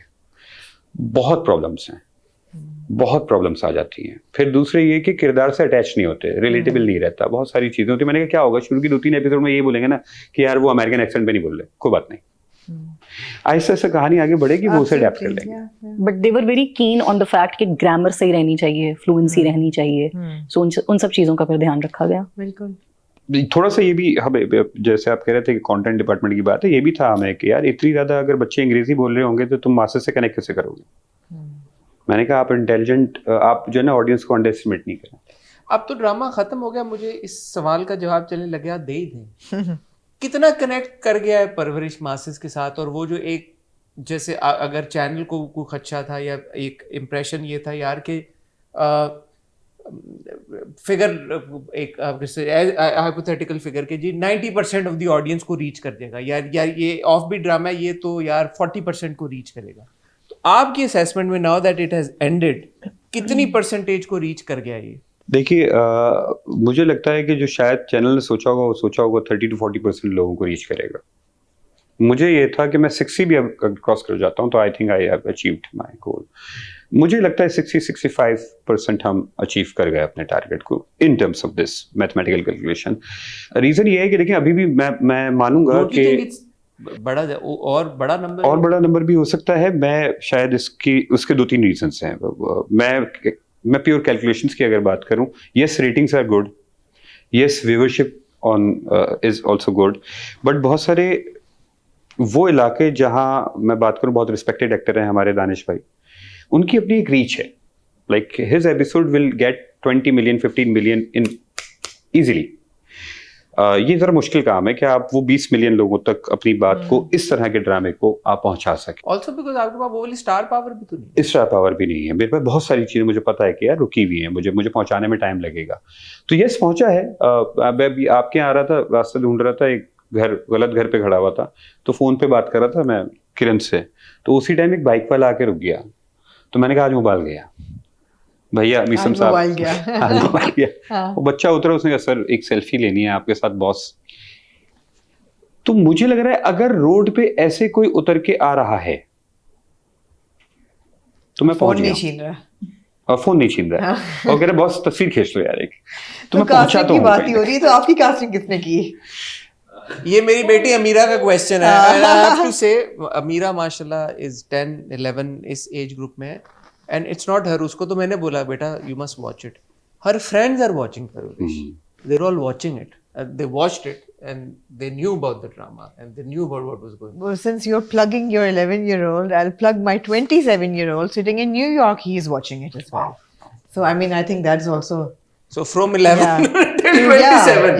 नहीं 9 छोटी वाली वहाँ बोला, मैंने कहा you must watch this drama. अच्छा, उसके अंदर देखिए एक चीज और भी मैं कहूँगा, ये जो 11, 12, 13 वाली एज है ना, ये समर और रैना को बहुत फॉलो करते हैं, दे बिग फैन ऑफ उनसे। ये मुझे चूंकि ये बात पता चली थी मायरी के अंदर, Mairi had an impact on these children.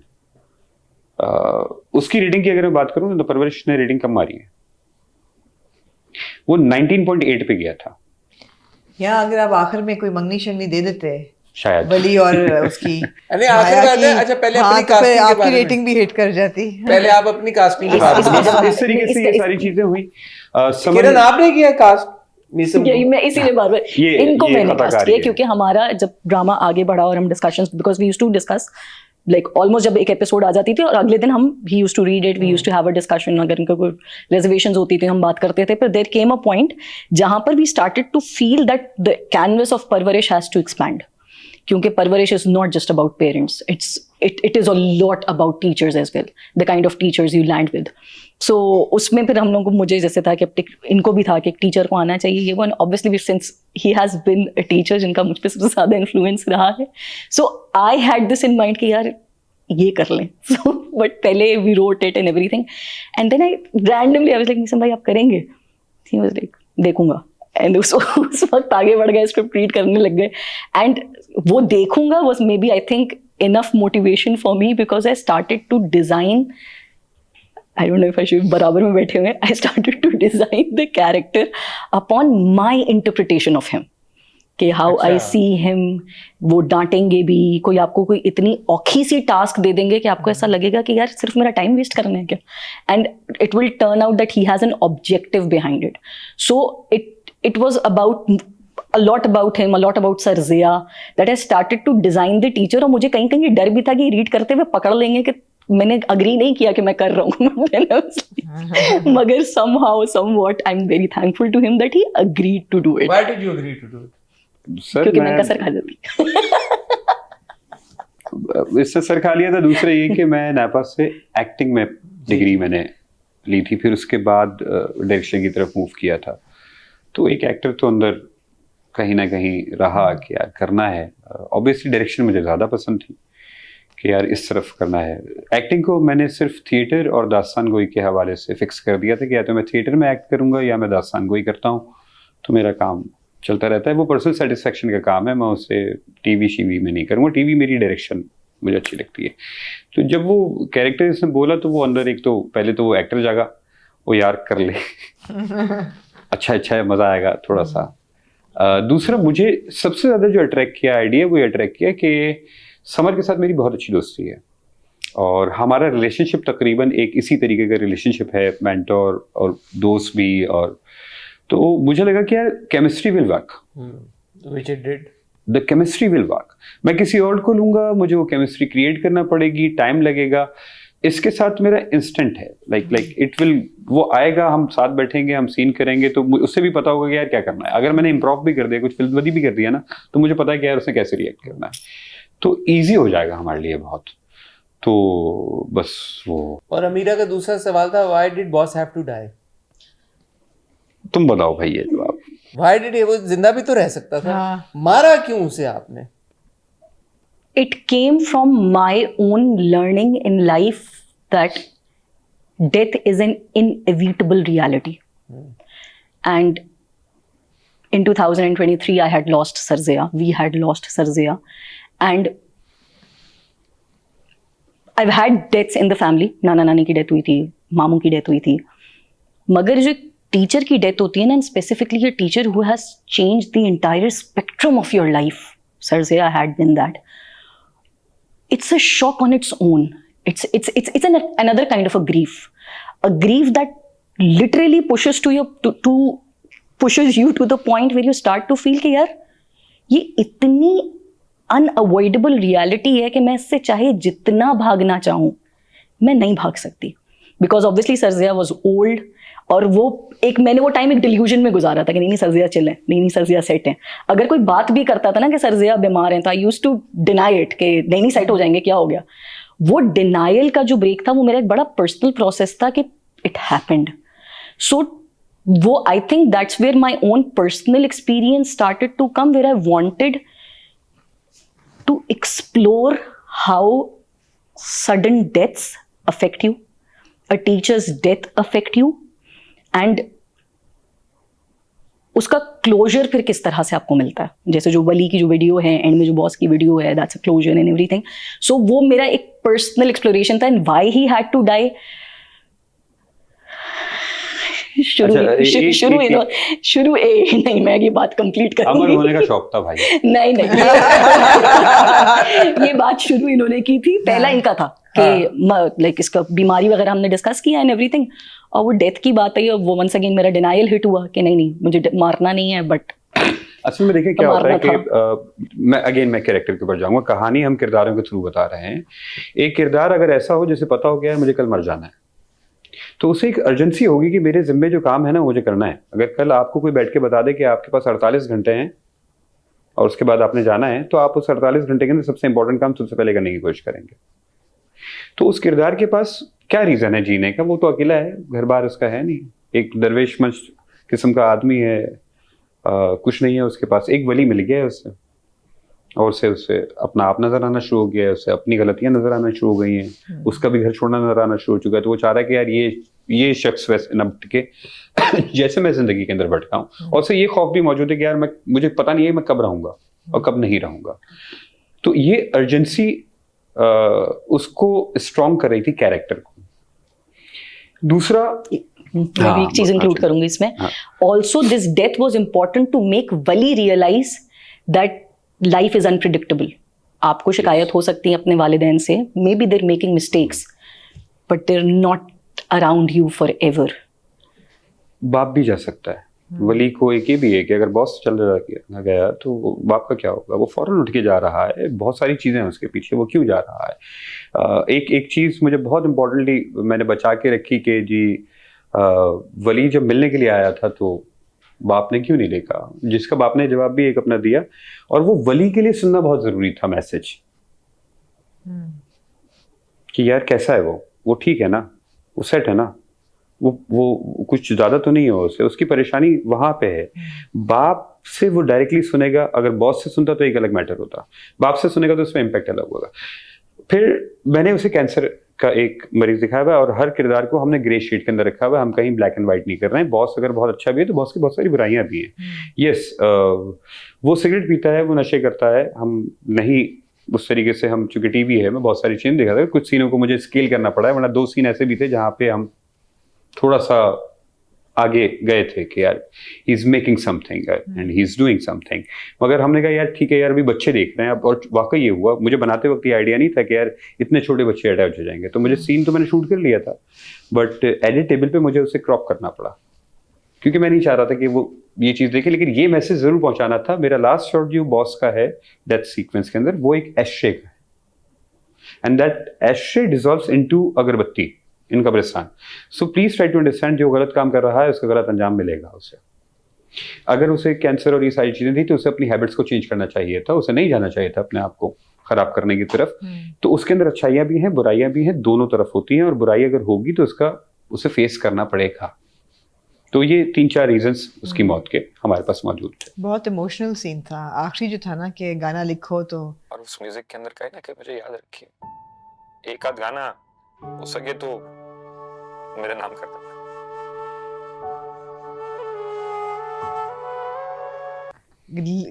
मेरे नाम कर सको तो कर देना. और वो बहुत बहुत अच्छा, आपने परफॉर्म भी बहुत जबरदस्त किया था. 2-3 क्विक सवाल मैंने आपसे पूछने हैं. एक तो सवाल मैंने आपसे quick FAQs, frequently asked questions regarding. पहला क्विक सवाल मैंने आपसे ये पूछना है कि पूरा एक जो सीक्वेंस है जिसको अभी आपने मेंशन भी किया, बट हमें काफ़ी बार ये लगा कि जहांजेब के किरदार को शायद थोड़ा सा और इंटरेस्ट लेता हुआ दिखा देना चाहिए था. जहांजेब कौन है? जहांगीर. सॉरी, जेबी को इंटरेस्ट लेता हुआ दिखा देना चाहिए था, स्पेशली जब वली को गोली लगी. ठीक है, बाद में हमें ये बात पता चल गई कि वो he was in touch with boss. Aniya try to harm herself, और काफ़ी वो आनिया की सिचुएशन पूरी, जो एक पूरी बड़ी रात, काली रात जो गुजरी थी, उसके बाद बॉस आया भी, जेबी आ भी गया वापस. डू यू नॉट थिंक कि वहाँ पे कहीं पे कुछ थोड़ा सा लैप्स था, कहीं पे कोई एक आध सीन मिसिंग था, स्पेशली वली को गोली लगने की बात पे या कहीं और? चले एक मैं हमने वो रिएक्शन नहीं देखा. चले मैं बता देता हूँ. देखिए, आप लोगों ने 2 एपिसोड कम देखी है. है? या कम देखी है? कम देखी है। वो कैसे कम देखी है मैं बताता हूँ। There was a whole portion of US अच्छा, which was in the script. Okay. पहली एपिसोड के अंदर पूरा एक पोर्शन जो शुरू और बीच बीच में और बहुत सारे ऐसे सीन्स थे जहां यूएस में ये लोग जब रह रहे थे तो वहां क्या क्या हुआ है। नुमान भाई जब चले जाते हैं, जेबी का कैरेक्टर जब चला जाता है तो वहां पे उनका एक यूएस का पोर्शन था। आफ्टर अभी बीच में जिस midway रात में को नहीं। गोली लगी है ना, उसी रात पैरेलल यूएसए में एक कहानी चल रही थी अच्छा विद नौमान भाई गेटिंग द न्यूज, बेटे की डेथ एंड अच्छा। बेटी का ब्रेकडाउन। अच्छा, उनको सब पता चल गया। It was all happening there. So बहुत सारी ऐसी चीजें हैं। तो अब सवाल ये पैदा होता है, तो क्यों आपने ये इतना इम्पोर्टेंट यूएस का पोर्शन रीजन ही थे अमेरिकन क्योंकि एक क्लिफ्टन वाले अमेरिकन अपार्टमेंट में तो हम शूट देखते रहते हैं। मेरी बिल्कुल वही नहीं जिद करना बनी था। हुई थी कि मैं चीट नहीं करूंगा। अच्छा, आपकी जिद थी। मेरी जिद थी और उसको कहानी पे इफेक्ट हुआ है। मैं इसको बेयर करने के लिए फोन राजी करा हूं। देते। नहीं, हम किसी और जगह जाने का भी कर रहे थे। कुछ वीजों के इशू आए, कुछ डेट्स के इशू आए और ऐसा हुआ कि वो जाते जाते बिल्कुल ऑलमोस्ट तकरीबन सारी चीजें डन हो गई थी, जाते जाते वो प्लान कैंसिल हो गया। तो नुमाइंदा साहब तो कनाडा में वैसे ही होते हैं, हाँ। आप उनको नहीं, कहते लेकिन- वहां से रिकॉर्ड नहीं, भैया, एक- नहीं, वो एक अब sequence- जिस काम नहीं नहीं, लेकिन एक सीक्वेंस यूएस का दिखाया हुआ है। नहीं दिखा। नहीं, आनिया जो दिखाती है जब वो लड़ाई होती है माँ बाप की और वो अब नानी के यहाँ चले जाते हैं, वो तो US सिर्फ का- बोला है। सिर्फ उसने थेरेपिस्ट के सामने बैठ के पूरा मोनोलॉग दिया है। वहां पे भी विजुअल्स थे पूरे। वो पूरी कहानी वो जो बताती है ना कि घर पे ये हुआ था, तो मैंने बाकायदा हम लोगों ने एक विजुअल रखा हुआ था कि एक छोटा वली, एक छोटी आनिया, दो लोग लड़ रहे हैं। बाप बच्ची को लेके जा रहा है, माँ बच्ची को लेके जा रही है। तो वो पूरा विजुअल की सूरत में हमने स्टोरी टेलिंग के पूरे वो तो बट वो अमेरिका वो अमेरिका था क्योंकि वहीं से हमने एस्टैब्लिश किया था कि वली वाज अ वेरी बहुत छोटा था। तो वो अमेरिका दिखा सकते, तो ये अमेरिका क्यों नहीं थे दिखा? नहीं दिखाया, अमेरिका कहीं नहीं दिखाया। अमेरिका वाला पूरा पोर्शन हमने नहीं दिखाया। नहीं, जो फ्लैशबैक किया वो हम भी लोगों ने। नहीं है, वो भी नहीं है, वो उसने सिर्फ बोला है सिर्फ। मोनोलॉग के अंदर है वो। हाँ? हाँ, अरे मुझे ख्याल है कि मैंने सवेरा को बच्ची ले जाते हुए देखा है। नहीं, आप episode- सिर्फ मोनोलॉग है वो। मुझे भी याद आ है रहा ना? है। ये हमारे जहनों में चल रहा है। उन्होंने मेरा हाथ पकड़ा और मुझे दूर ले गई, वली और डैड से दूर, नानू के पास। तो आपने इतना एक्सपीरियंस दे दिया कि हम खुद ही विजुअलाइज करना शुरू हो गए चीजें। देखिए, कमाल का नॉवेल तो वही है या फिर चीज वही है कि आपकी इमेजिनेशन। नहीं नहीं यार, मुझे भी आ रहा है याद वो सीन। आई रिमेंबर हाँ, दैट सीन। हाँ। नहीं ऐसे कोई ये आप लोगों ने यू लिव्ड इट विद नूरे। तुम्हें याद आ रहा है? नहीं, ये हम ओके, ठीक है चलो। So, एक सवाल के जवाब ये मिल बिल्कुल गया। मैं मान रहा हूँ कि हाँ ठीक है, अगर वो सीन शूट होता और हम वो दिखाते तो उसमें बहुत सारी चीजें और भी थोड़ी थोड़ी क्लियर हो सकती थी। जैसे एक और चीज बहुत ज्यादा क्लियर हो सकती थी कि एग्जैक्टली म्यूजिक से प्रॉब्लम थी क्या जहांगीर को। तो वो एक पूरा पोर्शन हमने रखा था जहां कुछ ऐसे किरदार हैं, कुछ ऐसे दोस्त यार हैं वली के जिनके हुलिये बज़ाहिर, क्योंकि हम तो हुलिये से बहुत जज करने के लोग हैं खास तौर पे ना, कि अगर किसी ने अपने बालों को जो है वो जामनी कलर का डाई कर लिया है तो हम फौरन उसके बारे में एक राय कायम कर लेंगे।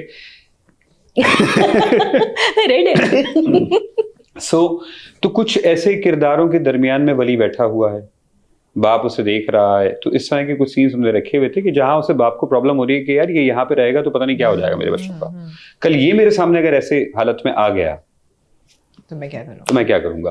फिर वो पूरा पोर्शन जहां आनिया ड्रग्स करती है, वो 8वें एपिसोड में जो हमारे स्क्रिप्ट वाइज था, तो वहां वो सिर्फ मोनोलॉग नहीं था, वहां पे पूरे बाकायदा उसके 5 सीन्स थे जो वो पूरा पोर्शन बता रहे थे, जहां पे कि वो घर से कैसे गायब हुई थी, किस तरीके से गायब हुई थी, वो पूरी एक नरेशन थी। तो जब ये ऑब्वियसली बहुत सारी चीजें प्रोडक्शन के अंदर भी इन्वॉल्व होती है, किसी की डेट्स हैं, किसी की नहीं है, फिर वो सबको एक जगह जमा करना बड़ी कास्ट है, फिर उसके बाद जाना आना, फिर उसका खर्चा, फिर चीजें, तो वो ये एक चीज मेरी अचीव नहीं हो सकी, जिसकी वजह से मुझे लगता है कि कुछ जगह यस। चलो थैंक यू, आपने क्लैरिफाई कर दिया। अच्छा, दूसरा सवाल मेरा है। हाँ, आप दूसरा सवाल मेरा है जो कि अभी हमने रिव्यू में भी ये बात कही कि मेरे हिसाब से द क्लाइमैक्स वाज जब वली घर आता है, बाप के साथ कॉन्वर्सेशन होती है और फिर गाना चलता है बंदे आओ। जीना मैं चाहूं पर रुकावटें। इसमें आप छोटा रैप अप भी देखते हैं, आप आनिया का देखते हैं, सॉरी का कार्ड देना, आप देखते हैं वली और समर बैठे हुए हैं, वली और माया बैठे हुए हैं कॉलेज में, और आप अमल को भी देखते हैं। लेकिन मेरा ये था कि उसके बाद पूरा एक ट्रैक है अमल का विद माज, आप उसको देखते हैं, मुझे लगा इस पॉइंट पे एक्सेसिव है वहाँ मैं देखना चाहती थी, एंड आई वाज होपिंग कि ट्रैक ऐसा होता कि मैं देखती कि जो इस मंगनी का हम सुन रहे हैं कि वली और माया की मंगनी है, मैंने देखी क्यों नहीं. There was no Wali and Maya at the end, and I understand कि नॉट इन अ रोमांटिक, मगर जहांगीर बदतमीजी कर चुके हैं जाके माया के माँ बाप के साथ, महानूर बदतमीजी कर चुकी हैं मानूर के माया के माँ बाप के साथ. मेरे जहन में ये था कि अच्छा गाना चलते हुए कोई ऐसा ट्रैक होता कि ये माया के घर जा रहे हैं एज अ फैमिली, रिश्ता डालने या रिकनसाइल करने, चाय पीने, जस्ट टू शो कि अच्छा भाई things are fine on this aspect is well. अगर आप ना भी रोमांस दिखाते वली और माया का, और जिस तरह समीर ने कहा कि भाई आप लोग शादी का इंतजार कर रहे हैं बच्चे, वो हम नहीं दिखाएंगे, वो हम नहीं देखना चाहते थे, लेकिन कुछ तो देते. क्यों नहीं दिया आपने? वली और माया क्यों नहीं दिखाया आपने? एक शॉट की माया मुझे लगता है सच्ची बात है, डेट्स नहीं मिली सर. जो हम कहते हैं वो सच होता है. हाँ. डेट्स नहीं थी, दोनों की डेट्स नहीं थी. सच बता दे, मुझे कुछ फीलिंग आ रही है. मैं चाहता हूँ कि आप वही बताएं जो सच है. नहीं ऐसा नहीं है. ऑब्वियसली आपको कैसे पता मेरे दिमाग में क्या चल रहा है कैसा नहीं है? मैं तो डेट्स की बात कर रहा हूँ जो पीछे मैंने बात की है. अच्छा नहीं, मुझे इतना लिखते वक्त भी इसको या बनाते वक्त इतना फील मुझे नहीं हुआ कि शायद इसकी नीड इतनी पड़ेगी. और मुझे लगा ऑडियंस ने मुझे बताया, इस दफ़ा एनलाइटन किया. हम भी सीखते हैं बहुत सारी चीज़ें, उन्होंने वाकई एनलाइटन किया कि नहीं यार इसकी नीड थी. और फिर जब मैंने भी एपिसोड देखी तो मुझे भी हुआ कि यार हाँ दिखाया जा सकता था. एक मंगनी का इवेंट टाइप के छोटा सा भले विजुअल की सूरत में दिखा देते, क्योंकि हमने वलीद की भी मंगनी दिखाई है, तो यस वो हमारे पास से रह गया. दैट आई एग्री कि वो दिखाया जा सकता था. फौरन मान होना चाहिए था. अच्छा, मुझे एक इससे पहले जो हमने कॉन्वर्सेशन देखी पूरी माया की वली के साथ, और मैंने इस पे ये एतराज़ उठाया, और आई think I was probably the only one, ये शायद एक दो और लोगों ने, कि वली को आपने एक इस स्लाइड में दिखाया कि बहुत सेल्फ अब्जॉर्ब्ड है या बहुत ज़्यादा वो सेल्फिश है. तो मुझे ज़ाती तौर पे मेरा पर्सपेक्टिव ये था, मुझे कभी वली इतना सेल्फ अब्जॉर्ब्ड नहीं लगा. तो आपकी क्या राय है इसके ऊपर? वो जो पूरा एक सीक्वेंस था जहाँ पे बॉस भी उसको गिल्टी फील कराते हैं, माया भी उसको गिल्टी फील कराती है. इवन एंड पे आखिरी एपिसोड में भी बॉस का जो मैसेज आता है वो यही आता है कि तुम बहुत सेल्फ अब्जॉर्ब्ड हो, अकेले नहीं कर सकते. ठीक है, लेकिन वली जिस तरफ पुश किया गया है वो भी कोई अपनी मर्जी से तो नहीं पुश किया गया, उसने बड़ी कोशिश की है, वो एक अच्छा बच्चा बन के रहा है, उसके ताल्लुकात बहुत अच्छे रहे हैं. तो इस पे आपका क्या पर्सपेक्टिव है? थोड़ा शुरू से देखते हैं चीज़ों को. मैं जल्दी रैप अप कर देता हूँ. चलिए कुछ चीज़ें पॉइंट्स बता के एक सवाल आपसे भी करूँगा. झगड़ा बाप से है, माँ से या बहन से तो नहीं है? बहन से कितनी बात की उस किरदार में झगड़े के बाद?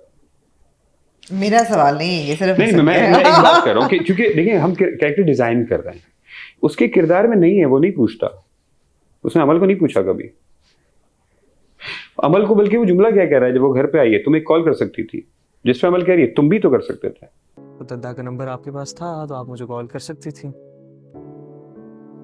कॉल तो तुम भी कर सकते थे. वो रहा है अपने अंदर. जेबी की थोड़ी सी रिफ्लेक्शन है उस किरदार के अंदर. बाप बेटे हैं, अगर आप गौर से देखें हमने कभी कभी ये भी चीजें दिखाई हैं विजुअली कि जिस तरीके से जेबी खड़ा हुआ है वैसी वली भी खड़ा हुआ है. उनमें सिमिलैरिटीज उनके किरदार के अंदर चीजें हैं. यस इतनी ज्यादा नहीं है. यस जितना जेबी का किरदार एक सेल्फ ऑब्जर्व्ड है उतना ये किरदार नहीं है, मगर है कहीं ना कहीं. अपनी चॉइसेस बहुत मैटर करती हैं उसके लिए. वो शुरू में आया, उसे कमरा शेयर नहीं करना था, हंगामा कर दिया उसने उठा के. जैसे इसी की कंटिन्यूएशन में जो आनिया वाला इंसिडेंट होता है, जब स्कूल में लॉक होती है और फिर ये डिसीजन होता है कि हम यूएसए जा रहे हैं, एंड आनिया डिसाइड्स कि मैं बाबा के बगैर नहीं जाऊंगी, मैं डैड के बगैर नहीं जाऊंगी. Now at that time she has someone who has been through a very traumatic incident.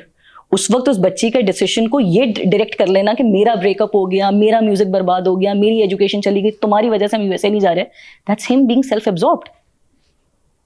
And पीछे बहुत सारी जगहों पे हमने वो तो उसको उल्टा कहता है कि आपकी वजह से कुछ नहीं हुआ. वो तो बड़ा उसको हौसला देता है. उसके इनकार से पहले जब तक ये डिसीजन हो चुका होता है कि हम यूएसए जा रहे हैं, वो सामान पैक कर रहे हैं, ही इज हैप्पी कि हाँ हम यूएसए जा रहे हैं. सी you see if a person is self-absorbed or not is when you take a decision against their will. तब आपको पता चलता है. Maybe it's my fondness for summer then शायद. अच्छा यहाँ ये मैं आपकी बात को मानूंगा कि वली से प्यार बहुत है लोगों को, बहुत ज्यादा प्यार हुआ उसके किरदार से, बहुत ज्यादा अटैचमेंट हुई लोगों को, बहुत तो वो शायद ये वाली चीजें लोग यही बात है। माइनस करते आई थिंक हैं। यही बात है। अच्छा, और जबकि ऐना के साथ भी बहुत प्यार है लोगों को, लेकिन माया के कैरेक्टर को लोगों ने उस तरह एक्सेप्ट नहीं किया जैसे वली के कैरेक्टर को किया। आप लोगों ने ये महसूस किया? डरते हैं सर, डरते हैं ना, लड़की से डरते हैं, लड़की से डरते हैं।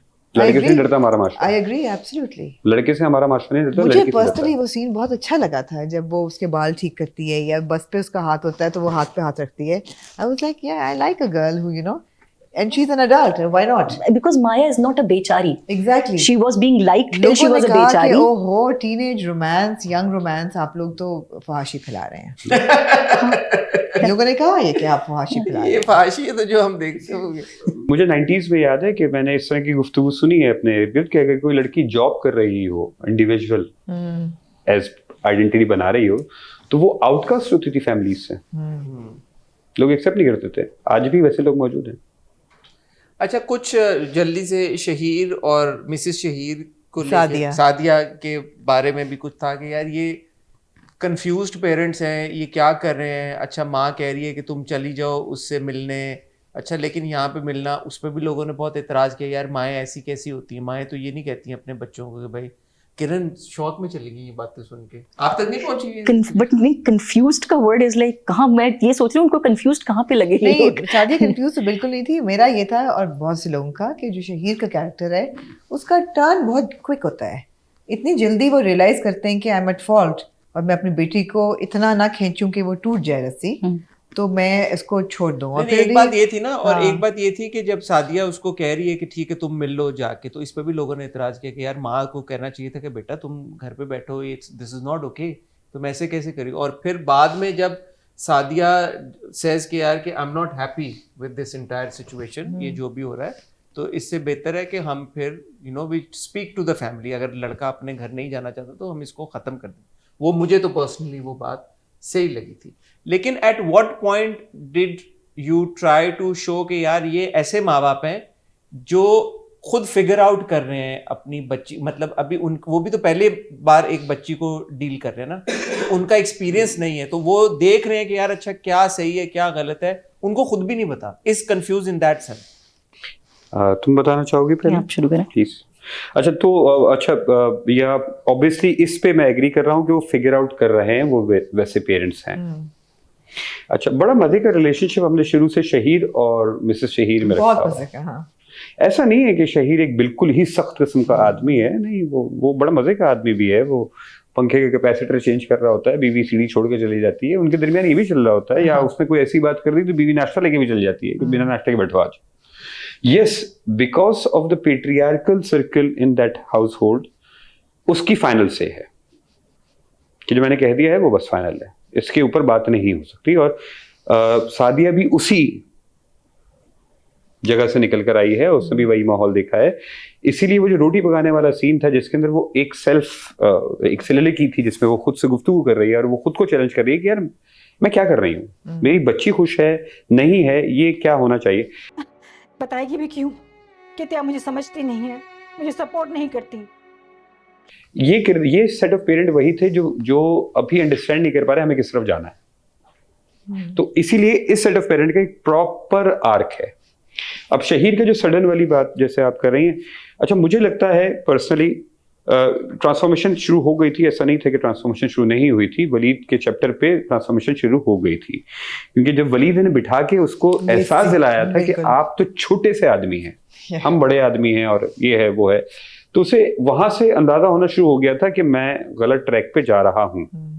फिर माँ ने जिस तरीके से उसके बाद डिफेंड किया, उसे वहां पे भी एक हुआ।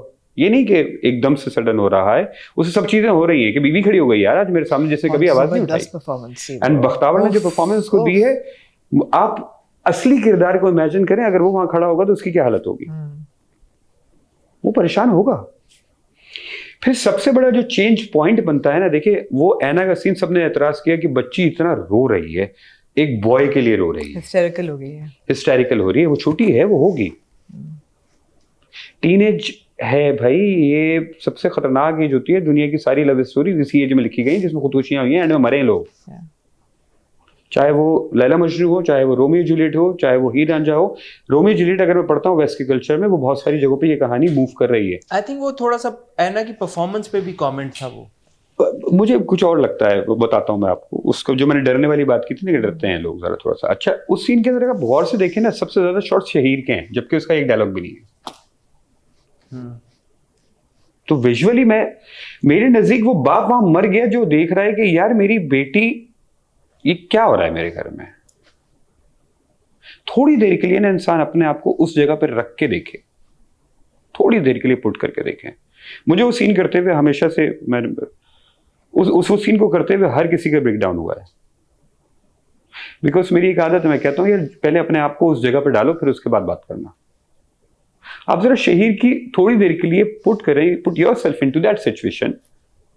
There is a girl who is only 19, she is yelling, she is hysterical, she is mad, इतना कुछ पीछे उसके साथ वो देख चुका है, वो तो हक्का बक्का रह गया यार, क्या करूं। और देखिए कितना भी जालिम हो जाए ना, मेरे नजदीक बाप की डेफिनेशन जरा थोड़ी सी डिफरेंट है। बाप कितना भी जालिम हो जाए, औलाद पे जब आती है ना जब बात, तो सर वो बर्दाश्त नहीं कर सकता। अच्छी बात है, वो नहीं कर सकता सर। हमने बड़ा सख्त मिजाज दिखाया है बापों को, होते हैं मानता हूँ, मगर नहीं, बच्चों के लिए वो बड़े अच्छे हैं। नहीं बहुत अच्छी बात है। बल्कि आखिरी जो आपने जेबी की और इवन वली की जो जफ्फी और पप्पी दिखाई है, मुझे बहुत पसंद आई है। ऐसा मेरे नहीं ख्याल हमने बाप और बेटे का ऐसा रिलेशनशिप स्क्रीन पे कभी देखा। मैं अपने घर की मिसाल दूं तो मैंने घर में अपने शुरू में एक बात सख्ती से मना करवा दी थी कि यार ये नहीं करना प्लीज यार। और तारा मेरी वाइफ बहुत सपोर्टिव है, और मुझे लगता है कि शायद मैं आज इसी वजह से, उनकी वजह से यहाँ पे मौजूद भी हूँ, वरना मैं बड़ा आर्टिस्ट किस्म का इधर उधर भागने वाला आदमी था। कंट्रोल वहां से, बॉस की तरह थे आप। हाँ बहुत बहुत तो कंट्रोल वहां से हुआ। तो वो एक चीज लेकिन मैंने उसे समझाई, क्योंकि हमारे हाउस होल्ड में बहुत ज्यादा ये होता है, जिस जगह से मैं बिलोंग करता हूँ, कि अब्बा का डर बिठाया जाता है कि ये काम नहीं करो, अब्बा आ जाएंगे फिर बताएंगे, बेटा शाम में अब्बा आते हैं ना, फिर वो तुम्हें बताएंगे। तो अब्बा ने कुछ भी नहीं करना है, लेकिन अब्बा का एक विलेन इमेज बच्चे के जहन में क्रिएट हुई कि अब्बा आके कुछ कर लेगा यार। तो मैंने शुरू में बोल दिया था, मैंने अपनी वालदा को भी बोल दिया था, मैंने वाइफ को भी बोला, मैंने कहा यार देखो मेरे डर नहीं पैदा करना यार बच्चों में, कि कल वो मुझसे कुछ कहते हुए डरना शुरू ना हो जाए। कल उसको करियर चॉइसेस लेने में वो तो डर रहा होगा मुझे बताते हुए कि यार मैं कैसे बताऊं, अब्बा तो मार डालेंगे, पता नहीं मुझे काट डालेंगे। यही एंड की वो बात थी वली और जहांगीर की, कि वो कम्युनिकेट नहीं करते आपस में। बाप से हम कम्युनिकेट नहीं करते, हम बात नहीं करते, हम डरते हैं बाप से बात। माँ को हमने एक्सप्लोर किया है, माँ हमारे माशरे में बहुत एक्सप्लोर हुई है और बहुत अच्छे तरीके से हुई है। और माँ जैसा मकाम बाप का भी नहीं, ये भी मैं बोलता हूँ कि माँ ही होती है यार, कुछ भी कर लो, माँ तो माँ लव है, बाप थोड़ा सा जरा नहीं। लेकिन शुक्रिया, आपने बापों को भी अच्छी लाइट में दिखा दिया। Anything else Amna ji? I think our questions are more or less covered. सब हमने कवर कर दिया। एक आखिरी सवाल का जवाब आप लोग जाते जाते अगर दें मुझे और हमें, आपको क्या लगता है कि परवरिश ने क्या अचीव किया है? अच्छा, पहले किरण आप बताइए, फिर मैं एक बताता हूँ। स्टार्ट ऑफ कॉन्वर्जेशंस, जो कि हमारा मुद्दा भी था, कि इट्स नॉट अबाउट कि कोई डिसीजन आ जाए, कोई स्पेसिफिक ओपिनियन फॉर्म कर ले कि जी ये ठीक पेरेंटिंग है, वो ठीक पेरेंटिंग है। Because parenting as everybody knows, there is no 2+2 4 to parenting. जैसे हर बच्चा एक इंडिविजुअल होता है, यूनिक होता है, तो obviously parents are dealing with someone जिसका पीछे कोई ब्लूप्रिंट एग्जिस्ट नहीं करता, कुछ नहीं पता कि इस इंडिविजुअल को कैसे डील करना है। So obviously they are also trying to figure it out. The entire idea with this narrative, with everything that we did, was to at least start conversations कि ये issues exist करते हैं. You may like them, you may not like them, but they exist. So at least start to think, accept that they exist. तो फिर जब ये acceptance आ जाएगा, तो उसका अगला step है कि कहीं ना कहीं से ये figure out होना शुरू हो जाएगा कि अब करना क्या है. और लोगों ने वो डिस्कशन शुरू कर दी। Absolutely. मैं बहुत सारे प्लेटफॉर्म्स पे मैंने जाके देखा है, मेरी बातचीत हुई है, बहुत लोगों से बातचीत हुई, थ्रू सोशल मीडिया भी हुई, थ्रू वैसे भी हुई, तो कॉन्वर्जेशन तो लोग कर रहे हैं। Now they are talking about it, they are debating. Idea कुछ भी हो, वो भले कहें कि नहीं जी शहीर एक बुरा तरीन इंसान बना दिया आपने, मगर at least they're having a conversation बिल्कुल कि अच्छा क्यों बना दिया, किस लिए बना दिया। जब वो बात करेंगे तो खुद ब खुद चीजें समझ में आना शुरू बहुत हो बुरा जाएंगी। इंसान तो कोई भी नहीं था परवरिश की दुनिया में, कोई भी ऐसा नहीं था जो आप कहते हैं बहुत बुरा इंसान था। नहीं, मैं एक मिसाल दे रहा हूँ कि जो भी है आपको डिबेट एक स्टार्ट करनी चाहिए। I think that is achieved, जो हमारा एक टारगेट शुरू से था सबका कि हम वो डिबेट स्टार्ट कर दें। दूसरा मेरे लिए बहुत अच्छा जो मुझे एक टारगेट अचीव होता हुआ मिला, बहुत सारे लोगों ने एक मैसेज किया कि हमने काफी टाइम बाद ना अपने बच्चों के साथ बैठ के फैमिली टाइम में ड्रामा देखा है। क्योंकि मैंने ये वक्त देखा हुआ है, मुझे धुआं याद है, मुझे दश्त याद है, मुझे ये सारे ड्रामे याद हैं कि अम्मा भी बैठे हुए हैं, हम भी बैठे हुए हैं, और वो ड्रामा चल रहा है तो सब बैठे हुए फैमिली की एक हैपनिंग हो रही है, वरना मोबाइल की हैपनिंग रह गई है। अरे इससे मुझे याद है, मेरी बेटी अलीजा ने आपके लिए दूसरा सवाल जो पूछा था, वो ये पूछा था कि सबसे फनी आपको क्या लगा, because and again that's something really interesting कि परवरिश में ये सब चीजें हो रही हैं, थोड़ी सी you know serious conversations, but आपने ह्यूमर रखा हुआ है थ्रू आउट, आपने मजे की चीजें रखी हुई हैं, आपने म्यूजिक ऐसा डाल दिया, आपने कोई फौरन इतनी कोई सीरियस सिचुएशन के बाद एकदम लाइट हार्टेड मोमेंट में हमें ले गए। एक सीन था जिससे हमें करते हुए बहुत मजा आया, बस बहुत सारे थे, एंजॉय कर रहे थे। वो था जब ये वली और समीर घर से निकल रहे होते हैं चुपके से, खामोशी कुत्ता से, पीछे पड़ कुत्ता पीछे पड़ आई थिंक बहुत बच्चों को वो बहुत पसंद आया। तो वो पूरे सीक्वेंस को बहुत एंजॉय किया हमने, पूरे सीक्वेंस को। तो जब घर से निकल रहे थे ना, बहन पूछते कहाँ जा रहे हो, तो कहते नहीं बाहर वो पाकिस्तानी कुत्ते हैं। तो कहते नहीं पाकिस्तानी कुत्ते नहीं हो सकते, कुत्ते हैं लेकिन ये पाकिस्तानी हैं। Cute. I think that was summers dog. Sameer. अच्छा ये पाकिस्तानी कुत्ते नहीं है, बल्कि कुत्ते हैं, ये पाकिस्तान में कुत्ते हैं, और ये वाले काट लेगा आके। तो वो इतना अच्छा, वो इतना मजे का चल रहा था, और मैं कह रहा था कि यार लेट्स बस इम्प्रोव करते हैं, देखते हैं यार क्या निकलता है, सीन क्या बनेगा। फिर वो बाइक वाला सीन जब हम रोड पे शूट कर रहे थे, तो भैया वो बाइक वाकई पहले ये था कि वली ने चलानी है, अब वो समर को बाइक चलानी नहीं है, वो समर ने बाइक चलाई, बाइक सीधी खड़ी हो गई और समर और अबुल तो खड़े रह गए, बाइक क्यूट। लेकिन आखिर में समर चलाई है भाई। हाँ, फिर आखिर में चलाई, उसने सीख ली उसने। Very nice. तो बहुत इस तरह की बड़े मजे you would have changed about परवरिश? पूरे ड्रामे के प्रोसेस में, कहानी में कोई ऐसी चीज थी जो आप अब इन रेट्रोस्पेक्ट देखें कि ये हम बदल देते? तो अमेरिका वाले पोर्शन इधर ही शूट कर बदल देते। हाँ, समर और रैना के सीन डाल देते हैं एंड में।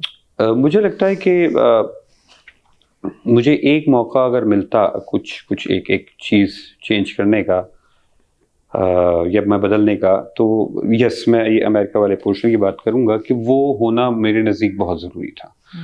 अब वो मुझसे छूट गया, नहीं हो सका, वो करना ज़रूरी था। वो उससे बहुत सारी चीज़ें क्लियर होनी थी, बहुत सारी चीज़ें उलझने क्लियर होनी थी। वो एग्जैक्टली पता चलना था कि यार अच्छा क्यों हो रहा है, किस लिए हो रहा है। तो वो मुझे लगता है कि मंगनी वाले पे इतना नहीं आपने सोचा कि एंड में मैं दिखा नहीं होना चाहिए था, लेकिन इतना मुझे उसका अभी भी इतना वो है नहीं, वो पड़ रहा है अभी। मेरे पास अभी अगला ड्रामा मौजूद होगा सर, मैं अगर मंगनी दिखा दूं, चीजें दिखा दूं, अगले ड्रामे के बारे में बताएं, अब छेड़ ही दिए तो मैं पूछने वाली थी। कुछ नहीं, बस आई एम ट्राइंग के एक मल्टीवर्स टाइप की चीज बना लें। अच्छा, एक आइडिया है, ऐसी घूम रहा है, देखें क्या हम उसमें कर सकते। समर और रैना की बड़ी स्ट्रॉन्ग फैन फॉलोइंग है, तो आप दोबारा कास्ट कर रहे हैं? अभी तो नहीं, अभी नहीं। ब्रेक दोनों को चाहिए, दोनों को ब्रेक चाहिए, आपको भी ब्रेक चाहिए। मुझे ब्रेक चाहिए, मैं बहुत ऑडियंस से सुन चुका। I would love to work with them again because बहुत अच्छी उनके साथ मेरी अंडरस्टैंडिंग है, मगर अभी मैं चाहता हूँ थोड़ा टाइम लेके 2-3 साल जरा रुकें, फिर बड़े हो जाएंगे, फिर आप बड़े हो जाएं, कुछ इवॉल्व वो भी हो जाएं, हम भी हो जाएं, तो देखते हैं कुछ मजे का बनाते हैं। फिर कुछ अभी बस स्क्रिप्ट्स वगैरह कुछ पढ़ रहा हूँ, एक बड़ा मजे का है पाइपलाइन में जिससे बहुत दिल आया हुआ है, एक ये लिख भी रही हैं, लेकिन ये लिख रही हैं, अभी मसला ये है कि लिख ही नहीं रही, पता नहीं। किरण, आपको तो पहला प्रोजेक्ट है टीवी के लिए जो आपने लिखा है, और माशाल्लाह इतना सक्सेसफुल हो गया। Are you on cloud 9? अब आपको लोग कर रहे हैं कि यार किरण हमारे लिए भी लिख दें, साइनिंग अमाउंट ले लें, ये कर लें, पैसे ले लें? साइनिंग अमाउंट की अभी तक किसी ने बात नहीं की। तो मसला है, अगर वो कर देते मैं मना ना करती। So नहीं, not on cloud 9 because I think it's everybody's efforts. ठीक है, I am honored कि writing में God chose me कि मैंने स्क्रिप्ट लिखा और वो it became that way. But जो फाइनल प्रोडक्ट सबके सामने आई है वो इट्स एवरीबडीज एफर्ट. सो मेरा क्लाउड 9 पे जाना doesn't लेकिन make अभी sense. प्रेशर भी है ना कि किरण का नाम अब एटलीस्ट हम अगर अगला कोई ड्रामा आता है और नाम लिखा है जी किरण सिद्दीकी ने लिखा है तो अब हमारे ऊपर एक वो आ गई यार अच्छा किरण ने लिखा Expectation हो गई. Thank you for asking this. Sorry, मैंने बात काट दी. Thank you for asking this. I really wanted to talk about it. Writer, when I was writing Parvarish, I was a different person. And the second project that I'm trying to work on now, I am a different person. So when we see, at least from the perspective of writer, मैं बात करूँगी, try not to associate that version of me with what you're going to see next. नहीं एक level of quality तो expect करेंगे ये But हम see, तो but- डायलॉग भी रिपीट सुनते हैं But see, the point is that I will explore. Now I will Sure, explore a sure, different dimension. तो sure. हो सकता है वो dimension, अगर ये for instance if this was a very layered dimension, तो जो मैं जिस सेकंड डायमेंशन में जा रही हूँ अभी मुझे भी नहीं पता वो कितनी लेयर्ड है या लेयर्ड है या स्ट्रेट है. एक क्वालिटी तो होती है ना एक इंटेंशन एक ट्रेडमार्क बन जाता है एक trademark. writer का। I'm not thinking there. My focus is that I just want to ठीक tell है, a story ठीक and है. I just wanted to tell it अच्छा, in a वो way जो कि आप लोगों को बात अच्छी कर रही है लगे. ना वो ये बोलती No, रहे no, but बकवास then करती also- रहे, ये लिखेगी ना. द गुड थिंग जो बच्चे, मैं आपको एक मशवरा भी दूंगा यहाँ पे. पता है क्या था, बहुत सारे स्क्रिप्ट पढ़ते हैं ना हम लोग तो वो बिल्कुल ये सही है कि सीन भी रिपीट हुए होते हैं. आपकी वो जो रॉनेस है ना, एक प्योरिटी, वो छोड़ना नहीं. आप कोई फॉर्मूला नहीं ढूंढना अपनी राइटिंग के अंदर कि यार ये चल रहा है मैं ऐसे कर, वो जो जैसे खुल के लिखते हो ना आप कि हाँ मैं इधर भी लिख दूंगी, मैं उधर भी लिख दूंगी, मैं लेयर्स में भी घुस जाऊंगी, ये रेयर है, ये नहीं मिलता भाई. Also again coming full circle, ये कॉन्सेप्ट तो किसी और का था ना, तो मैं चाहूंगा कि एक कॉन्सेप्ट भी जो आपका हो और वहां से हम स्टार्ट लें, क्योंकि ये कहानी जैसे हमने बहुत बात की कि रियलिज्म से जुड़ी हुई. अब आपके जहन में क्या कॉन्सेप्ट है, शायद आपको फैंटेसी बताना चाहें कल को, अब वो क्या है कहानी, किस तरह की कहानियां आप बताना चाहती हैं, उसके बारे में आपने कुछ सोचा कि यार ये बताना चाहती हूँ, ये बताना, रोमांस बताना चाहती हूँ, थ्रिलर लिखना चाहती हूँ, कुछ और fantasy game of thrones level आप लेके जाना चाहती हैं? आएगा वो लेवल भी आएगा, अभी नहीं है, आएगा. नहीं, बट किस तरह की कहानियां सोचते हैं? परविश जैसी जुड़ी हुई, रियलिटी से जुड़ी हुई कहानियां या रियलिटी से जुड़ी हुई से ज्यादा I think I would love to tell and I do love to tell stories जो कि रूटेड हो, ग्राउंडेड हो, बिकॉज मुझे ऐसा लगता है कि अमेरिकन जो कल्चर है उसको अमेरिका बहुत अच्छा दिखा सकता है, इंडियन कल्चर को इंडिया बहुत अच्छा दिखा सकता है. तो अगर कोई कभी मेरा काम देखना चाहेगा या हम में से किसी का काम देखना चाहेगा तो वो एक्सपेक्ट करेगा कि उसको पाकिस्तान नजर आए, क्योंकि उसको अमेरिका नहीं देखना हमारे पास, उसको हमारे पास इंडिया नहीं देखना. So my point, I think the only thing that I focus upon, no matter what genre I am trying to write on or anything, I try to focus कि उसमें रिफ्लेक्शन दिखे of my roots, my culture, my people. So but वो क्योंकि because even our culture, our roots are very, बहुत perspectives हैं उसके, बहुत dimensions हैं. तो अभी मैं किस डायमेंशन पे अगला पहुंची भी होंगी मुझे भी नहीं मालूम. सो ट्राई टू परवरिश को माइनस करें, डिटैच करें. Thank you so much Meesam और किरण, आपने हमें वक्त दिया और वो भी बिल्कुल ड्रामा खत्म होते ही फौरन आपने हमें वक्त दिया. आपका बहुत शुक्रिया. Wish you both all the very best and once again thank you so much for Parvarish. मेरे और आमना ने जैसे बोला, हमने अपने रिव्यू में भी बोला कि आपने एक बेंचमार्क अब इस्टेब्लिश कर दिया है. परवरिश वी होप बहुत सारी मिथ्स को अब तोड़े, बहुत सारे रास्तों को खोले, बहुत सारी खिड़कियों और दरवाजों को खोले एंड इंशाल्लाह खोलेगा. तो आपका ये बहुत बड़ा एक क्रेडिट है और बहुत बड़ी कंट्रीब्यूशन है. नहीं, थैंक यू सो मच, क्योंकि देखें एक चीज़ बहुत सारी मैं आप लोगों का थैंक यू स्पेशली सबका करना चाहूँगा कि आप जिस तरीके से, फिर देखिए कहानी सुनाने के बाद ना बहुत सारे लोग बैठ के उल्टी सीधी बातें भी कर रहे होते हैं ना, तो एक लाइन भी मिल जाती है कि अच्छा देखो कहानी यहाँ जा रही है. तो मैं रिलीजियसली फॉलो कर रहा था आपका प्रोग्राम. एडिट पे बैठता था ना तो मुझे होता था कि अच्छा ठीक है यार ये वाली बात हुई है, जरा इसमें भी कुछ कर किया जा सकता है, एडिट में मार्जिन है कुछ, तो वो कुछ जगहों पे मैंने मार्जिन लिए हैं. तो ये सपोर्ट होनी चाहिए टुवर्ड्स दी कंस्ट्रक्टिव साइड, ताकि इंडस्ट्री ग्रो कर सके. हम सब इंडस्ट्री से जुड़े हुए हैं और सब चाहते हैं कि यार इंडस्ट्री ग्रो करे. तो ये रहना चाहिए. And thank you for reviewing it. Thank you. Genuinely. Thank you. Thank you. Wish you all the very best. Thank you so much. Thank you.